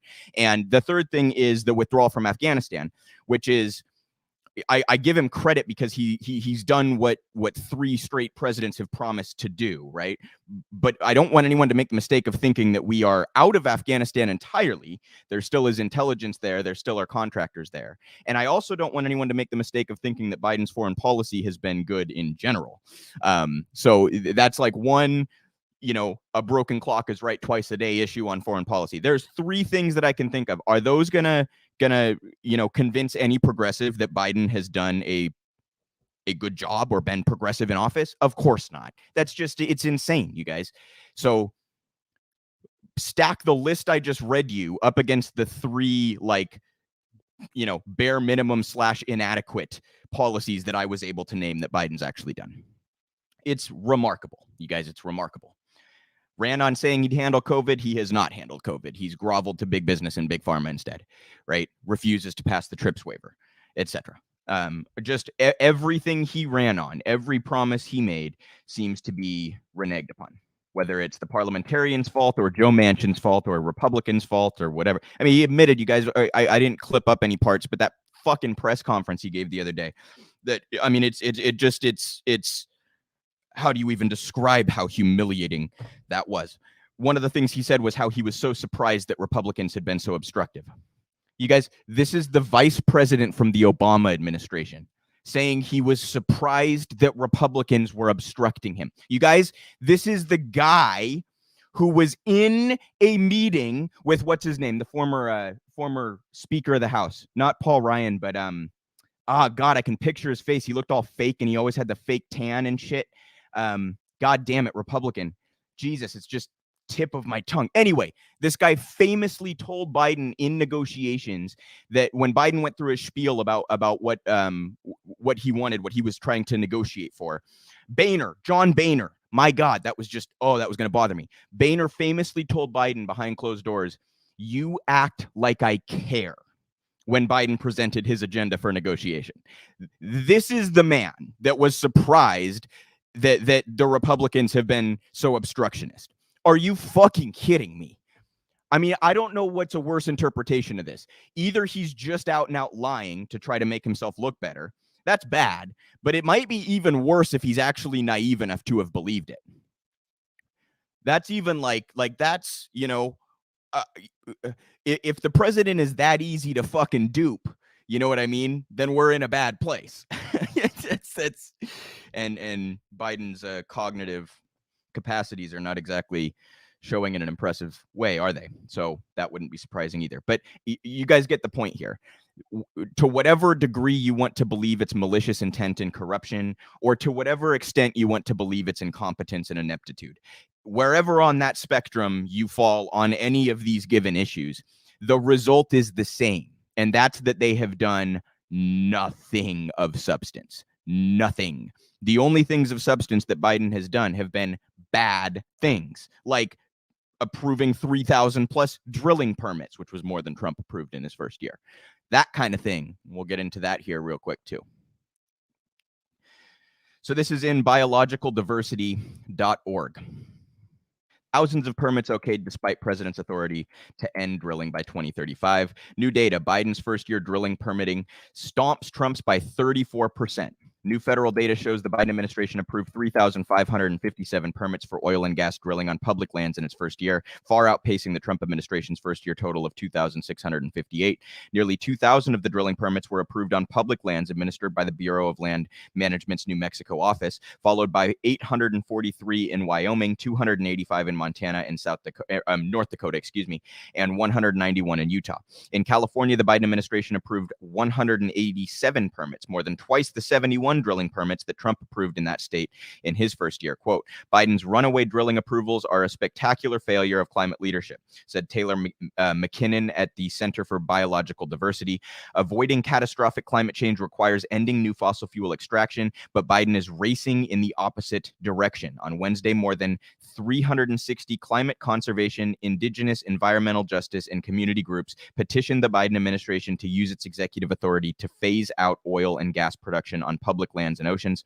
The petition provides a framework to manage a decline of oil and gas production to near zero by 2035 through rulemaking using long dormant provisions of the Mineral Leasing Act, Outer Continental Shelf Lands Act, and the National Emergencies Act. Without such action, it will become increasingly difficult for the United States to meet its pledge to help avoid 1.5 degrees Celsius of warming and its unprecedented social, environmental, and economic damage.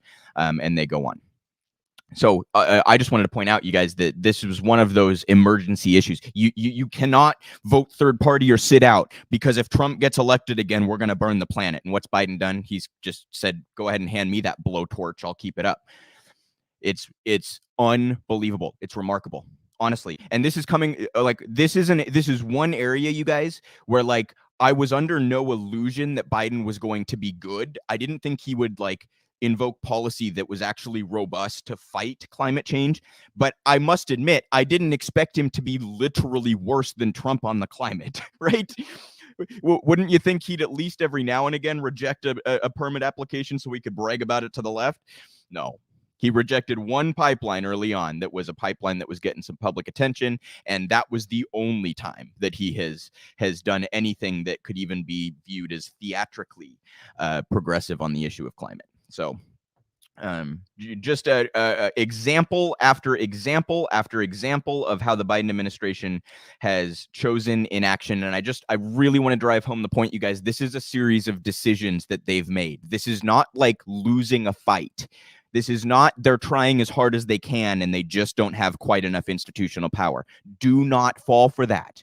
As I've listed over and over again, executive orders, removing the filibuster, bully pulpit, etc. There are a myriad of options that the Biden administration has if they would actually like to pass their agenda, which is why I think it's pretty clear that they really don't. They just want the benefit of being able to rhetorically say that they want to pass their agenda. And as a result of all this, actually, very quickly, I'm going to show you guys a clip. This is the kind of shit you shouldn't fall for. This is Jen Psaki discussing the failures on voting rights. We discussed the nuance of that a little bit earlier, but this is Psaki's messaging on the issue. We'll come back and discuss.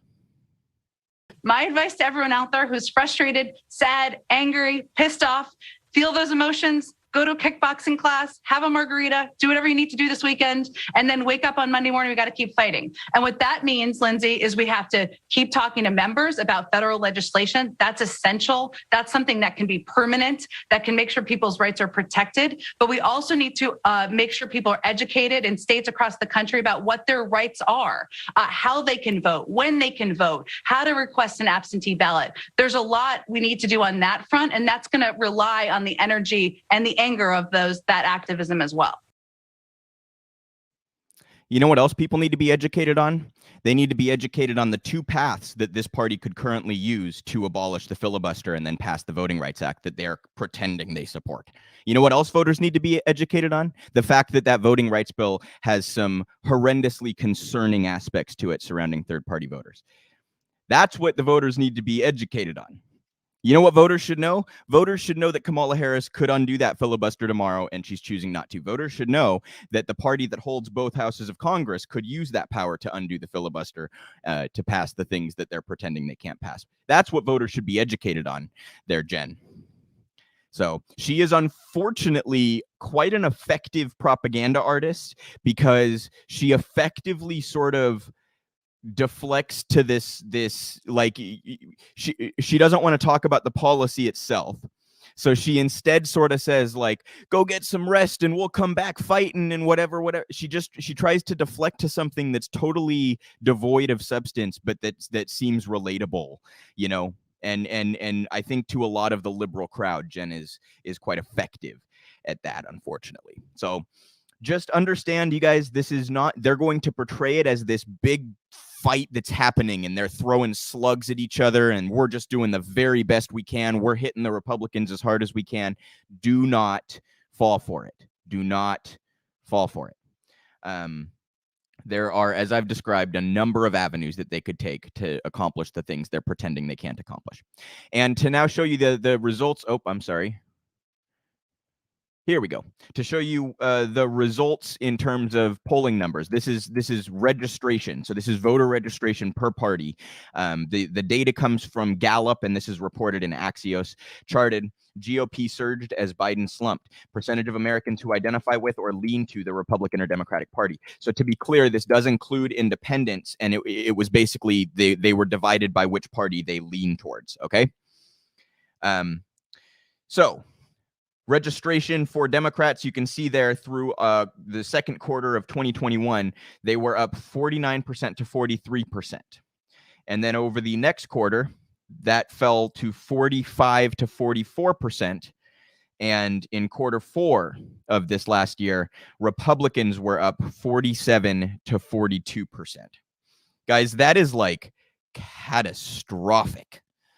That is utterly catastrophic for the Democratic Party. That's almost unbelievable. That's a precipitous decline for the Democrats. That is them reaping what they sow. Okay. They didn't even, I use the analogy a lot, and I hear the analogy a lot in politics that we get thrown the tiniest little slice of the cake and we're told to fight over it while the rest, while the powerful run off with the whole rest of the cake. And then they sit there and tell us, it's the immigrants' fault that you don't have a bigger piece and do the demagoguery and all that stuff. That analogy is very apt and very useful. In this case, it's like Biden didn't even bother to throw us the small piece. And then they wondered, like, why aren't we getting any support? Why are we polling so low? Maybe it's because you won't do any of the fucking shit that you've been running on for 15 years. I don't know. I don't have my doctorate in political science, but maybe it has something to do with that. Maybe it's that you continually do not do the things you promise and the things that you campaign on. Maybe that has something to do with it. Maybe it's because you said you could work with everyone and get shit done, and you've done fuck all in a year. I don't know. Again, I'm no political scientist, you guys, but just throwing out that might have something to do with it. So anyhow, one other bit that I wanted to show you here. I'm sorry, I had so much to talk about with this whole Democratic ineptitude. This is Paul Begala, who's a Democratic strategist who went on cable news to essentially voter blame. They're already starting, you guys. They're already starting. Michelle Obama tweeting out that we have to vote like our democracy depends on it, right? All the same rhetoric that they're just going to load back up into the gun and regurgitate through their corporate media outlets for another 2 fucking years. So buckle up. This is Paul Begala blaming the voters for the Democrats' utter inaction. President Biden put more effort into getting infrastructure passed, for example? Well, he got infrastructure passed, and that's a good thing because success can breed success. He is putting the full force of the presidency behind it. I think the problem for the Democrats right now is not that they have bad leaders. They have bad followers. Just right out there in the open. Mask off. You guys, even if you are, and I know my audience is not, but let's just do a thought exercise. Even if you're sympathetic to the Democrats and think that they mean well and think that they want the best and that they're actually fighting for the stuff they're fighting for, even if you are in that camp, who at home thinks it's a good political strategy to tell the voters, you fucking suck. You're a bad follower. Now vote for us at the midterm.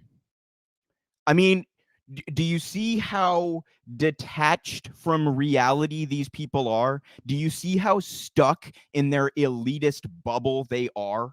They think telling voters, hey, you guys fucking suck. They think that's voter outreach.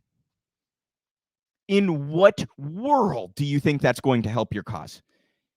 Not to even get into how remarkably ridiculous it is to start with. It's a bit like blaming the fans at a baseball game because your team lost, isn't it? I mean, it's ridiculous on the surface.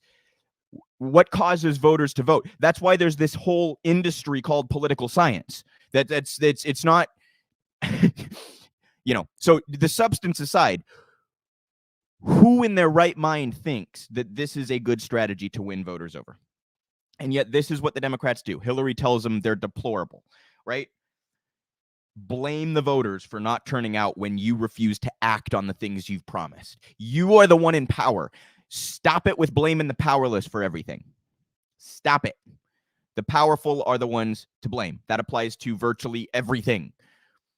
So I don't know. I'm just, you know, I'm so, it's not that I didn't expect these lines of nonsense to come from Democratic talking heads. It's not that I wasn't expecting this rhetoric to rebirth itself. It's not that I was expecting Biden to do anything, but I'm so fucking frustrated by how repetitive this hellish draconian political world that we live in is. It's like it's in 2-year cycles, and it just cranks out over and over again, 2-year cycles of the same nonsense. Vote like our democracy depends on it, so we can win office and do fucking nothing about it, and then Trump can take it from us because we did nothing about it, and then we'll run again on you got to vote for us, existential crisis, Trump's so bad, and then we'll win office, and then we'll do nothing, and then we'll lose. It's just this fucking cycle that we cannot break ourselves out of. And that's why we need things outside the political sphere. That's why we need organizing. That's why we need strikes and labor movements. That's why we need unions, right? That's why we need mutual aid. All sorts of stuff. So anyway, I felt the need to cover, you know, lately the Democrats have been hooting and hollering about how they can't get anything done. I've even seen people start to blame the left. You guys, where do I even start with that? Like, I didn't queue up any clips because I don't even want to give that any attention. It's so fucking absurd. The things the left supports have like 70, 80, 90% approval rating throughout the country. Democrats refuse to do those things. Hence, they are unpopular. They're unpopular because they are too much like the Republicans, not because they oppose the Republicans. But they always convince themselves, or, you know, work backwards, reverse engineer the conclusion that, oh, we must have gone too far to the left. We've got to pivot back to the fucking fascists. We've got to appeal to the fucking white nationalists over there in the Republican Party, or else we're not going to win any elections. That's what they always convince themselves of, and I'm just so fucking tired of it, you guys. It's such obvious nonsense, and you know, again, encourage you all to get involved in outside areas. You know, if you have good candidates running in your area that want to actually fight this system, support them. And other than that, go support general strikes and strike movements and unionization efforts and mutual aid and that kind of thing. Because we're just to a point now where direct action is clearly the only avenue. The Democrats have now had both houses of Congress and the White House twice in a decade. The first time they also had a supermajority in the Senate. And what did we get? We got a Republican healthcare plan. We got a healthcare plan written by the Heritage Foundation that was initially endorsed by Nixon, that was endorsed by Bob Dole and Chuck Grassley, that was first implemented by Mitt fucking Romney. That's what we got for a supermajority in the Senate, a majority in the House, and the White House. By the way, that President Barack Obama, the mainstream press fear-mongered about as though he was a communist. And what did we get? We got a right-wing healthcare plan that they still bitched about. Okay, our politics in this country the Overton window has swayed so far to the right that it is almost comedic at this point. And I just don't know how else to express how it's a clown show. It's a dumpster fire, right? And the Democrats have victimized themselves with their do nothing strategy here. And they'll have no one to blame but themselves when they get destroyed this coming election cycle. So wanted to move on to the COVID news, the latest on COVID. I have an article here in The Guardian. This is about the hospital surge that we've seen from Omicron. I just want to start it, you guys. I want to be as nuanced as I can about this. I'm grateful that the Omicron variant appears to be, it appears to have less directly life-threatening symptoms while you have it. That is great news. What I want to push back on a little bit is the rhetoric, the description of it, that it is mild. It is still taking tons of lives. It is still wreaking havoc on society and hospitals. And I just don't like the idea of pushing narratives that downplay a deadly pandemic that is, you know, having its way with our society for years, right? I just don't like that. So while I'm very glad to see that it's not, it doesn't appear to create the same deadly symptoms that Delta does, or at least not in the same numbers. That's good. I want to discourage people from downplaying it, okay? This is in The Guardian. This is one of the reasons why I want to discourage that. U.S. hospitals struggle as Omicron COVID surge delays other treatments. CDC director stresses need for full vaccination as data shows vulnerability of those without, and ER backlog stretch for hours. And you guys, it's just so unfortunate that the only thing that the media or the CDC seem to want to push is vaccinations. I encourage everybody to get vaxxed and boosted. I really do. I am vaxxed and boosted myself, and I encourage everybody get vaxxed and boosted. We also should we should go forward with the TRIPS waiver to get vaccines the world round. I'm all on board with that. I'm also on board with other plans, with other strategies to mitigate the spread, and with other treatment options, and anything that can make this less of a catastrophe, I'm on board with. And it seems that the media and the CDC want to hyperfixate only on the vaccines. And that's beneficial to who, you guys? To big pharma and big business, right? They don't want to see other strategies invoked because those could affect their bottom line. So I have to push back a little bit at the Guardian's tendency to just highlight that. But I want to bring the details about the hospital surge. The surge in cases of the Omicron variant has not only swamped U.S. hospitals with record numbers of patients with COVID-19, it has also caused frightening moments and major challenges for people seeking treatment for other problems. Less urgent procedures have been put on hold. Emergency room waits are stretching hours longer than usual. In California, Matt Gleason said he wheeled his 92-year-old father, Eugene, into a Los Angeles area emergency room last week for a transfusion to treat a blood disorder. It should have taken 7 to 10 hours, Gleason said, but his dad was there for 48. He said his father called after 10 hours asking for a blanket.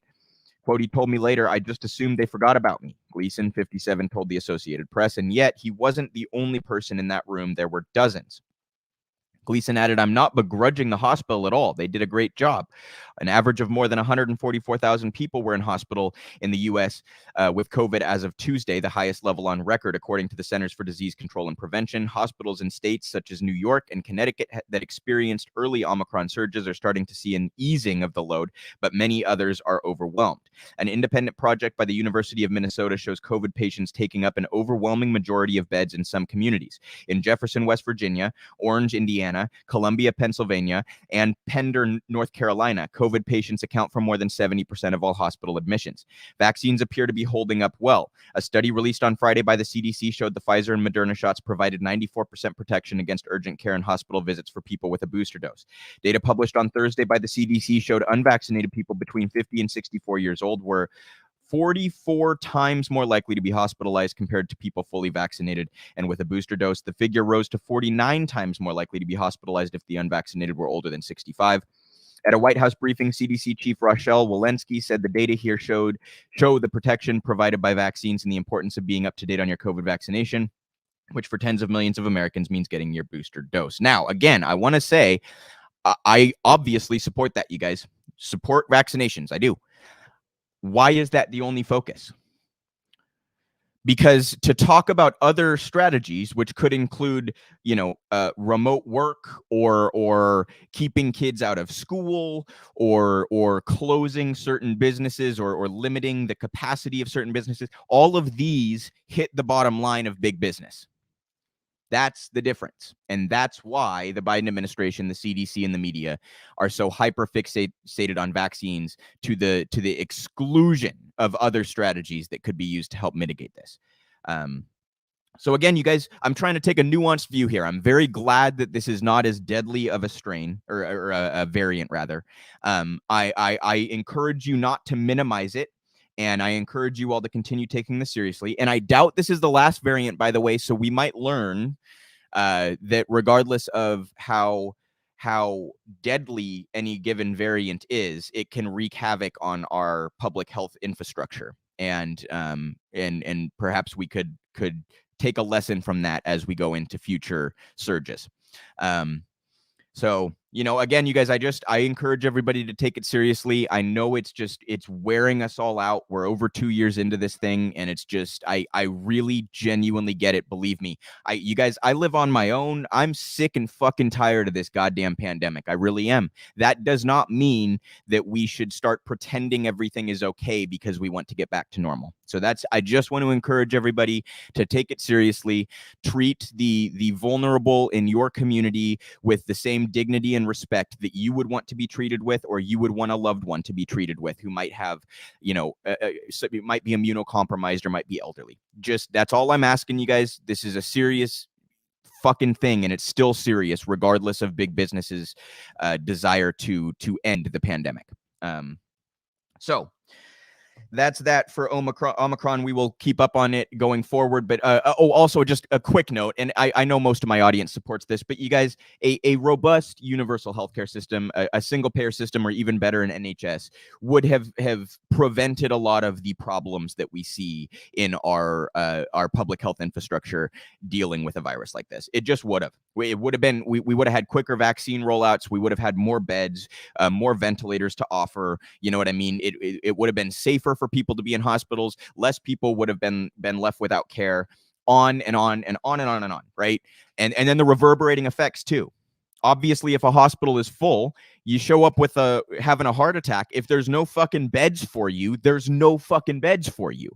So this has reverberating effects. Even if someone sitting in the hospital is not likely to die because Omicron is not quite as deadly, that bed could be needed for someone else. So you guys, I just want to encourage everybody to consider the kinds of reverberating effects that this has on society. I've mentioned before how many medical workers have children. So sending kids back to school is sort of, by extension, putting the medical community at higher risk. And if they can't show up to work, then what do we do if our hospitals are already overloaded? I just want to encourage everybody to continue taking this seriously. That's my message on Omicron. All right. So to get into Yemen a little bit, obviously we have long been supporting, as with other countries, a coalition, but sort of led by the United States, supporting Saudi Arabia and the UAE as they continue to engage in a genocide in Yemen that's born out of the Yemen civil war. So this is a tweet from Dr. Trita Parsi, who teaches at Johns Hopkins and is also the vice president of the Quincy Institute for Responsible Statecraft. Dr. Parsi was kind enough to come on the show a few months back and talk about the Middle East and the Iran negotiations. He tweets, "The Biden administration has condemned the Houthi actions roughly 13 times since taking office. Not one condemnation of Saudi bombings of Yemen, though. Will it also not condemn this attack? Quote, Saudi-led airstrikes in Yemen killed at least 70 people at a prison." And I want to show you guys the article that he's referencing there. This is in the New York Times. Saudi-led airstrikes kill scores at a prison in Yemen. The strikes, which also knocked out the country's internet, came after Iran-backed Houthi rebels attacked the UAE, a key partner in the Saudi-led coalition that has been fighting in Yemen for years. I want to reject that framing in a sense. This is the attempt to start the story at a convenient place so that you can claim self-defense. So they're not going to mention all of the pretext before the Houthi attacks. They're just going to say Houthi rebels attacked the UAE and the response was this. So you notice who they're framing as the aggressor, okay? That's just ridiculous. Again, you guys, as with almost every foreign policy issue that we talk about, I'm not saying the Houthi rebels are good guys. I'm saying that we are perpetrating war crimes, and that makes us one of the bad guys. Right, that committing genocide, that invoking blockades that stop food and medicine from reaching a community. That's not good guy stuff, no matter who you're doing it to. Okay, so we'll dive into some of the details here. 7-year-old war in Yemen intensified again on Friday when airstrikes by the Saudi-led military coalition on northern Yemen killed at least 70 people and knocked out the entire country's internet, according to international aid groups and the rebels who control the area. Capping a week in which rebel drones struck as far away as Abu Dhabi and Saudi bombs rained down across rebel-held northern Yemen, the hostilities were fresh proof of the conflict's obstinacy a year after President Biden took office, vowing to bring the war and one of the world's worst humanitarian disasters to an end. After months of territorial gains by the Houthis, the Iran-backed rebels who control northern Yemen, forces backed by Saudi Arabia and the United Arab Emirates have managed to claw back some territory and shift the momentum of the war. Those offensives have snarled international efforts to push the two sides toward peace. Friday's strikes, which hit targets across Houthi-controlled territory, including a prison, and damaged the country's internet infrastructure, raised the risk of heating things up even further. In the northern city of Sada near the Saudi border, where an airstrike destroyed a temporary detention facility, the Republic Hospital had received around 70 dead and 138 wounded and could not take any more, said Ahmed Mahat, the head of Doctors Without Borders mission in Yemen. 2 other hospitals in the city were flooded with growing numbers of injured patients, even as their medical supplies thinned, Doctors Without Borders said. Yahya Shaim, I apologize if I butchered that, a health official for Sada, said in a phone interview that the number of casualties had risen to 267, including 77 dead and 190 injured, adding that there were about 50 people still under the rubble. You guys, this is just, it's an extension of the same kind of conduct that we've engaged in the Middle East for decades and decades and decades. And it's, you know, to hit a prison, it's like we talk a lot about Israel Palestine and the style of attack. So when you attack, you know, a fucking COVID testing center, when you attack a road to the only hospital in town, when you attack a water purification center, when you attack a school or hit a school bus or hit a fish market, you are not engaging in legal warfare. You're committing crimes against humanity, or they're what they call international. There's a technical term that the UN uses, right? Illegal use of force, I think, is what they call it. So that's what the United States has long been engaging in, is this kind of excessively aggressive to the point of being criminal behavior, to the point of being criminal. And I showed last week, I think it was, a clip of Noam Chomsky, who broke this down 20 fucking years ago, you guys. He took every post-World War II president and he went one by one. Why are they indictable? Why do they belong at the Hague? So it was quite a long clip, and that is exactly. I'm sorry, I'm trying to bring up the next website, and my fucking computer is being. Anyhow, so yeah, back to Yemen. This is something Biden promised. He it falls right in line with the things we were just talking about. He's promised many, many things and has instead completely refused to act upon them. And this is one of those things. He said he would end our support for the Saudis, especially after Jamal Khashoggi's murder at the hands of Mohammed bin Salman. He said he would be tough on the Saudis because of that. Khashoggi, obviously, for those who don't know, was a Washington Post journalist who was killed by the Saudi crown prince. And that was a line too far, even for a lot of the media outlets in this country that will support our continued war crimes and our support for the Saudis. That was even a bridge too far. Like, you're killing an American journalist or a journalist for an American outlet. And yet, what has Biden done? He tried to rhetorically appear kind of tough when he first took office, and since then, what's he done? He sent a bunch of multi-billion-dollar weapon deals to the Saudis and to the UAE. So he's just continued to support the very thing that he claimed he would bring an end to. And This was deemed for a while the worst humanitarian crisis in the world. For a while, 20-some Yemeni civilians were set to potentially starve because of the blockade that we had invoked. So even past just the bombings, you guys, that like hitting a prison, that's just not legal warfare. That's killing non-militant combatants. Beyond just even that, the blockades and the sanctions and this kind of thing that we've engaged in have kept food and medicine from reaching civilians. So it's an all-around attack on the entire country, not just the Houthi rebels. And again, we, like we do elsewhere in the Middle East, we use our presence there as an opportunity to claim self-defense. And as the New York Times article did there, they started the story with Houthi rebels attacked so that they could frame them as the aggressors and then say, well, Saudi Arabia was just responding, right? So even if they screwed up and killed some people they shouldn't have, they were just responding to an attack. No, you got to go back and look at the whole history here. And to be clear, again, there's not really a good side on this one, but Saudi Arabia having engaged in a genocide makes them obviously a bad guy, and the New York Times refuses to frame it that way, even after an American journalist was killed by the Saudi Crown Prince. So, anyhow, to move on to this next story here, I apologize. I got a little distracted there, you guys, because a fucking ad. You know when you're reading an article and then an ad pops up and like won't let you get back to the article that you were reading. I had pulled an article up here to talk about the 4-day work week experiments in the UK, and an ad kept popping up and wouldn't let me get back to the article that I had read. So I am hoping that I have now found another one that goes over similar details to bring to you all. This is in Fortune. 4-day work week trials are going global as the Great Resignation rages on.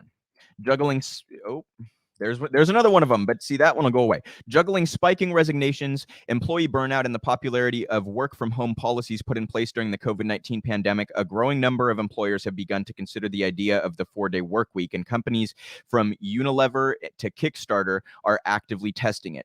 The trend gained more momentum Tuesday with the announcement that 30 companies in the UK would participate in a 6-month trial of the shortened work week, with similar test runs planned in the US and other countries. The COVID pandemic has been a real trigger for rethinking the world of work, said Joe Rye, director of the 4-day week campaign in the UK. We've already seen people working from home and generous government furlough schemes. It has shown that the world of work can change very quickly if it wanted to. Companies testing the 4-day work week will reduce their employees' work times to 32 hours a week for 6 months and measure any changes to productivity and employee well-being. The 30 companies taking part will have between 20 and 200 employees and will begin cutting hours in June of 2022. The employees of companies participating in the trial will be given their full wage and employee benefits for 80% of their time while committing to maintain 100% productivity. Companies may ask staff to spread the 32 hours over 5 days. So, it's not quite perfect because of that last bit there, you guys. Like, I would prefer that we go to a 4-day work week and create more jobs by doing so, right? So you have 5 employees that each cut a day, and then you hire one full-time to replace, etc. That I would much prefer than expecting these employees to produce 40 hours worth of production in 32 hours. But the general concept of a 4-day work week is obviously worth discussing. As automation continues throughout the world in various industries, that benefit from automation should be passed on to the rest of us, not hoarded by the top. So as it currently stands, the billionaires and the shareholders get to benefit from automation by cutting labor while they still exploit the workers they keep on. Right. So instead of saying we have 100 employees, we only really need 80 of them now because we've automated some things, just to use really rough random numbers. Instead of saying what we're going to do is we're going to cut each of our employees' hours, by 20%, but keep paying them because the automation is filling that efficiency gap. Instead of saying that, we're going to pass the benefit on to the employee. They get an extra day off. They get to spend more time with their family. They get to live their fucking life. Instead of doing that, what companies do is they lay off 20 workers and still exploit the other 80 to the full degree and reap the profits from the automation entirely. So automation does not need to be this horrific thing, you guys. That's never not been a thing in the economy, right? We used to have 90+% of workers in the economy working in the food sector, or else we wouldn't have enough fucking food to eat. Now it's like 1% of workers in the economy have to work in the food sector because of automation. That should be deemed a good thing. But instead of having big agriculture in this particular analogy getting to reap all of those profits, they should be passed on to all of us. Do you see what I'm saying? And the 4-day work week is one such way that we could try to start working in that direction. The problem, of course, is that companies' tendency will be to cut wages as they cut hours. And that somehow has to be mitigated with other policy, whether that's just a straight up law that you have to, I don't know how that would even work, but you guys see the problem, right? They want to essentially take that efficiency and bring all of the benefits from that efficiency to their bottom line without passing any of it on to the workers. So, but to talk a little bit more about the 4-day work week in particular, because this has been successful around the world and it's kind of been a thing as of late.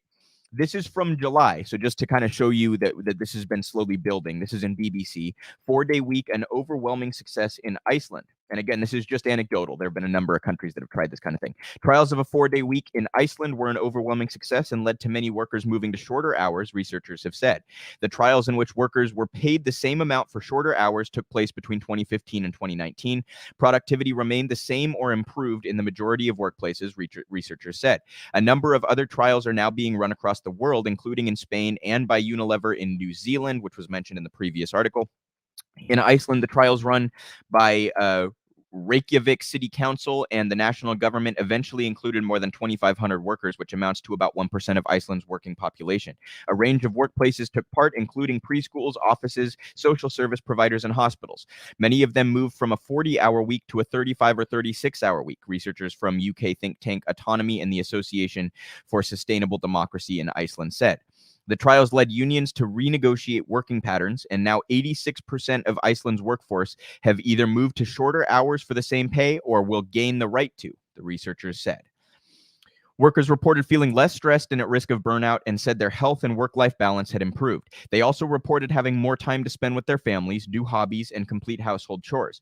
Will Strong, director of research at Autonomy, said, quote, "This study shows that the world's largest ever trial of a shorter work week in the public sector was by all measures an overwhelming success. It shows that the public sector is ripe for being a pioneer of shorter working weeks, and lessons can be learned for other governments."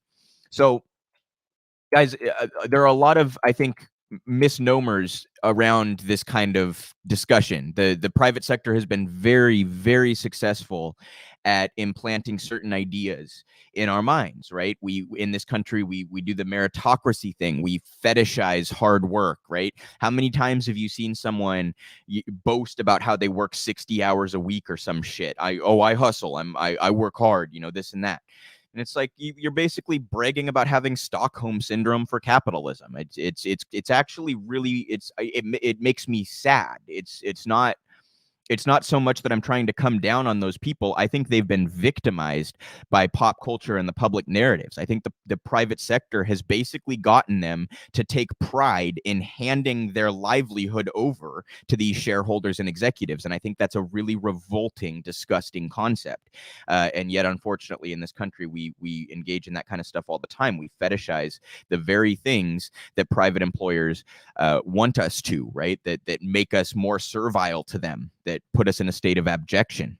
And that's just really too bad. One way to start breaking our chains is to cut away at our hours and to eliminate one of those days a week, make it more culturally normal to work fewer hours. And I think I'm hoping, I don't really like the term silver lining for this because there's nothing, good coming out of the pandemic. But I hope one little positive thing that might come out of this is that people may rethink their work-life balance and just flat out rethink like how much of their time they're giving to a company, or a firm or what have you, that they're not getting much out of outside of the ability to afford rent. I think seeing loved ones near death or losing loved ones or potentially fearing that you were going to lose your life to COVID or whatever, that creates a very different mentality, a very different environment for workers. You know, you start thinking about your life and putting things in perspective, you're probably going to feel pretty shitty about working for minimum wage or you know, inadequate pay. Especially if you're also being exploited in terms of the hours you're working or your conditions at work or a lack of benefits or lack of time off, all this kind of stuff. So I want to say this is why we fight for a federal jobs guarantee at Real Progressives. This is why modern monetary theory is so important, because it can break through some of these misconceptions when it comes to the policy arguments about how we should deal with these issues. So when we're talking about housing reform, when we're talking about dealing with unemployment, when we're talking about healthcare, when we're talking about environmental reform, et cetera, the pay-fors matter.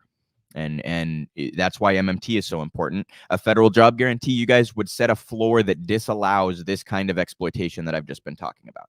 Federal job guarantee would say you make X amount per hour. That's now a minimum wage effectively, because no one can pay less than it or their employees are going to go work at the jobs guarantee. And it can set a standard for treatment. It can say, if you're mistreating your workers, they're going to come here because we're going to treat them right. We're going to give them time off, maternity, paternity, sick leave, vacation, etc. Right? We're actually going to treat them like human beings.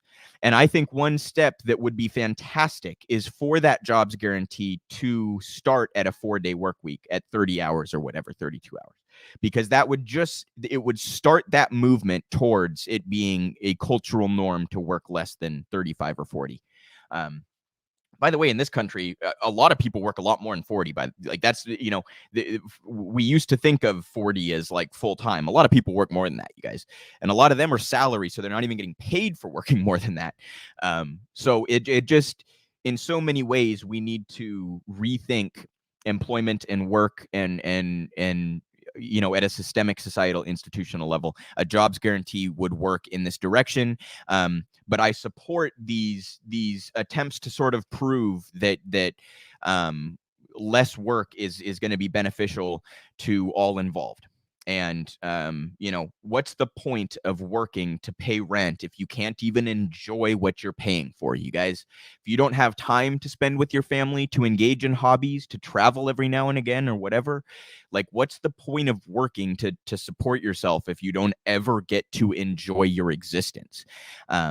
It just very simply does not make sense. And that's what capitalism has tried to drive home to us, right? Just this you just work really hard for a while and then you'll get to enjoy it all, you know? Well, I think that's not true for most people, and I think a lot of people are starting to wake up to that fact. So want to encourage you all to support labor movements everywhere, and support striking workers, support unionization efforts, support protests against mistreatment of workers, support politicians who want to fight for a jobs guarantee and who understand MMT. You know, whatever way you can try to move the needle on this stuff, I encourage my viewers to do so.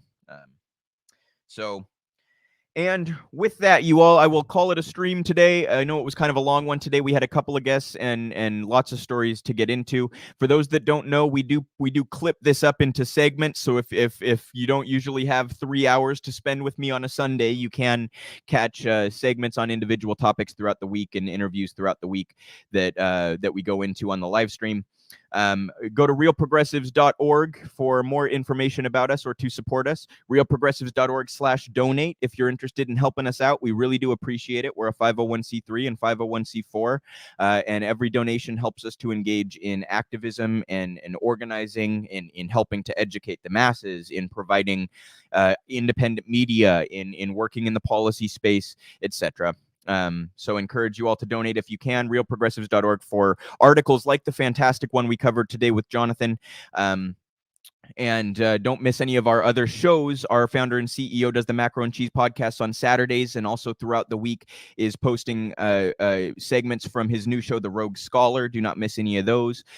Jody Newell does the Up and Up, talking with activists. Jabari Morris, our co-editor-in-chief, does MMT Mondays, talking about economic issues through a modern monetary theory lens. And of course, you can find me on Sundays. And just a little public service announcement: we are changing the time of my show. This will be the new regular time, 5 Eastern, 2 Pacific, if you want to watch me live every single Sunday. With that, I'll call it a stream. I hope that you all have a fantastic week, and I will talk to you all next Sunday.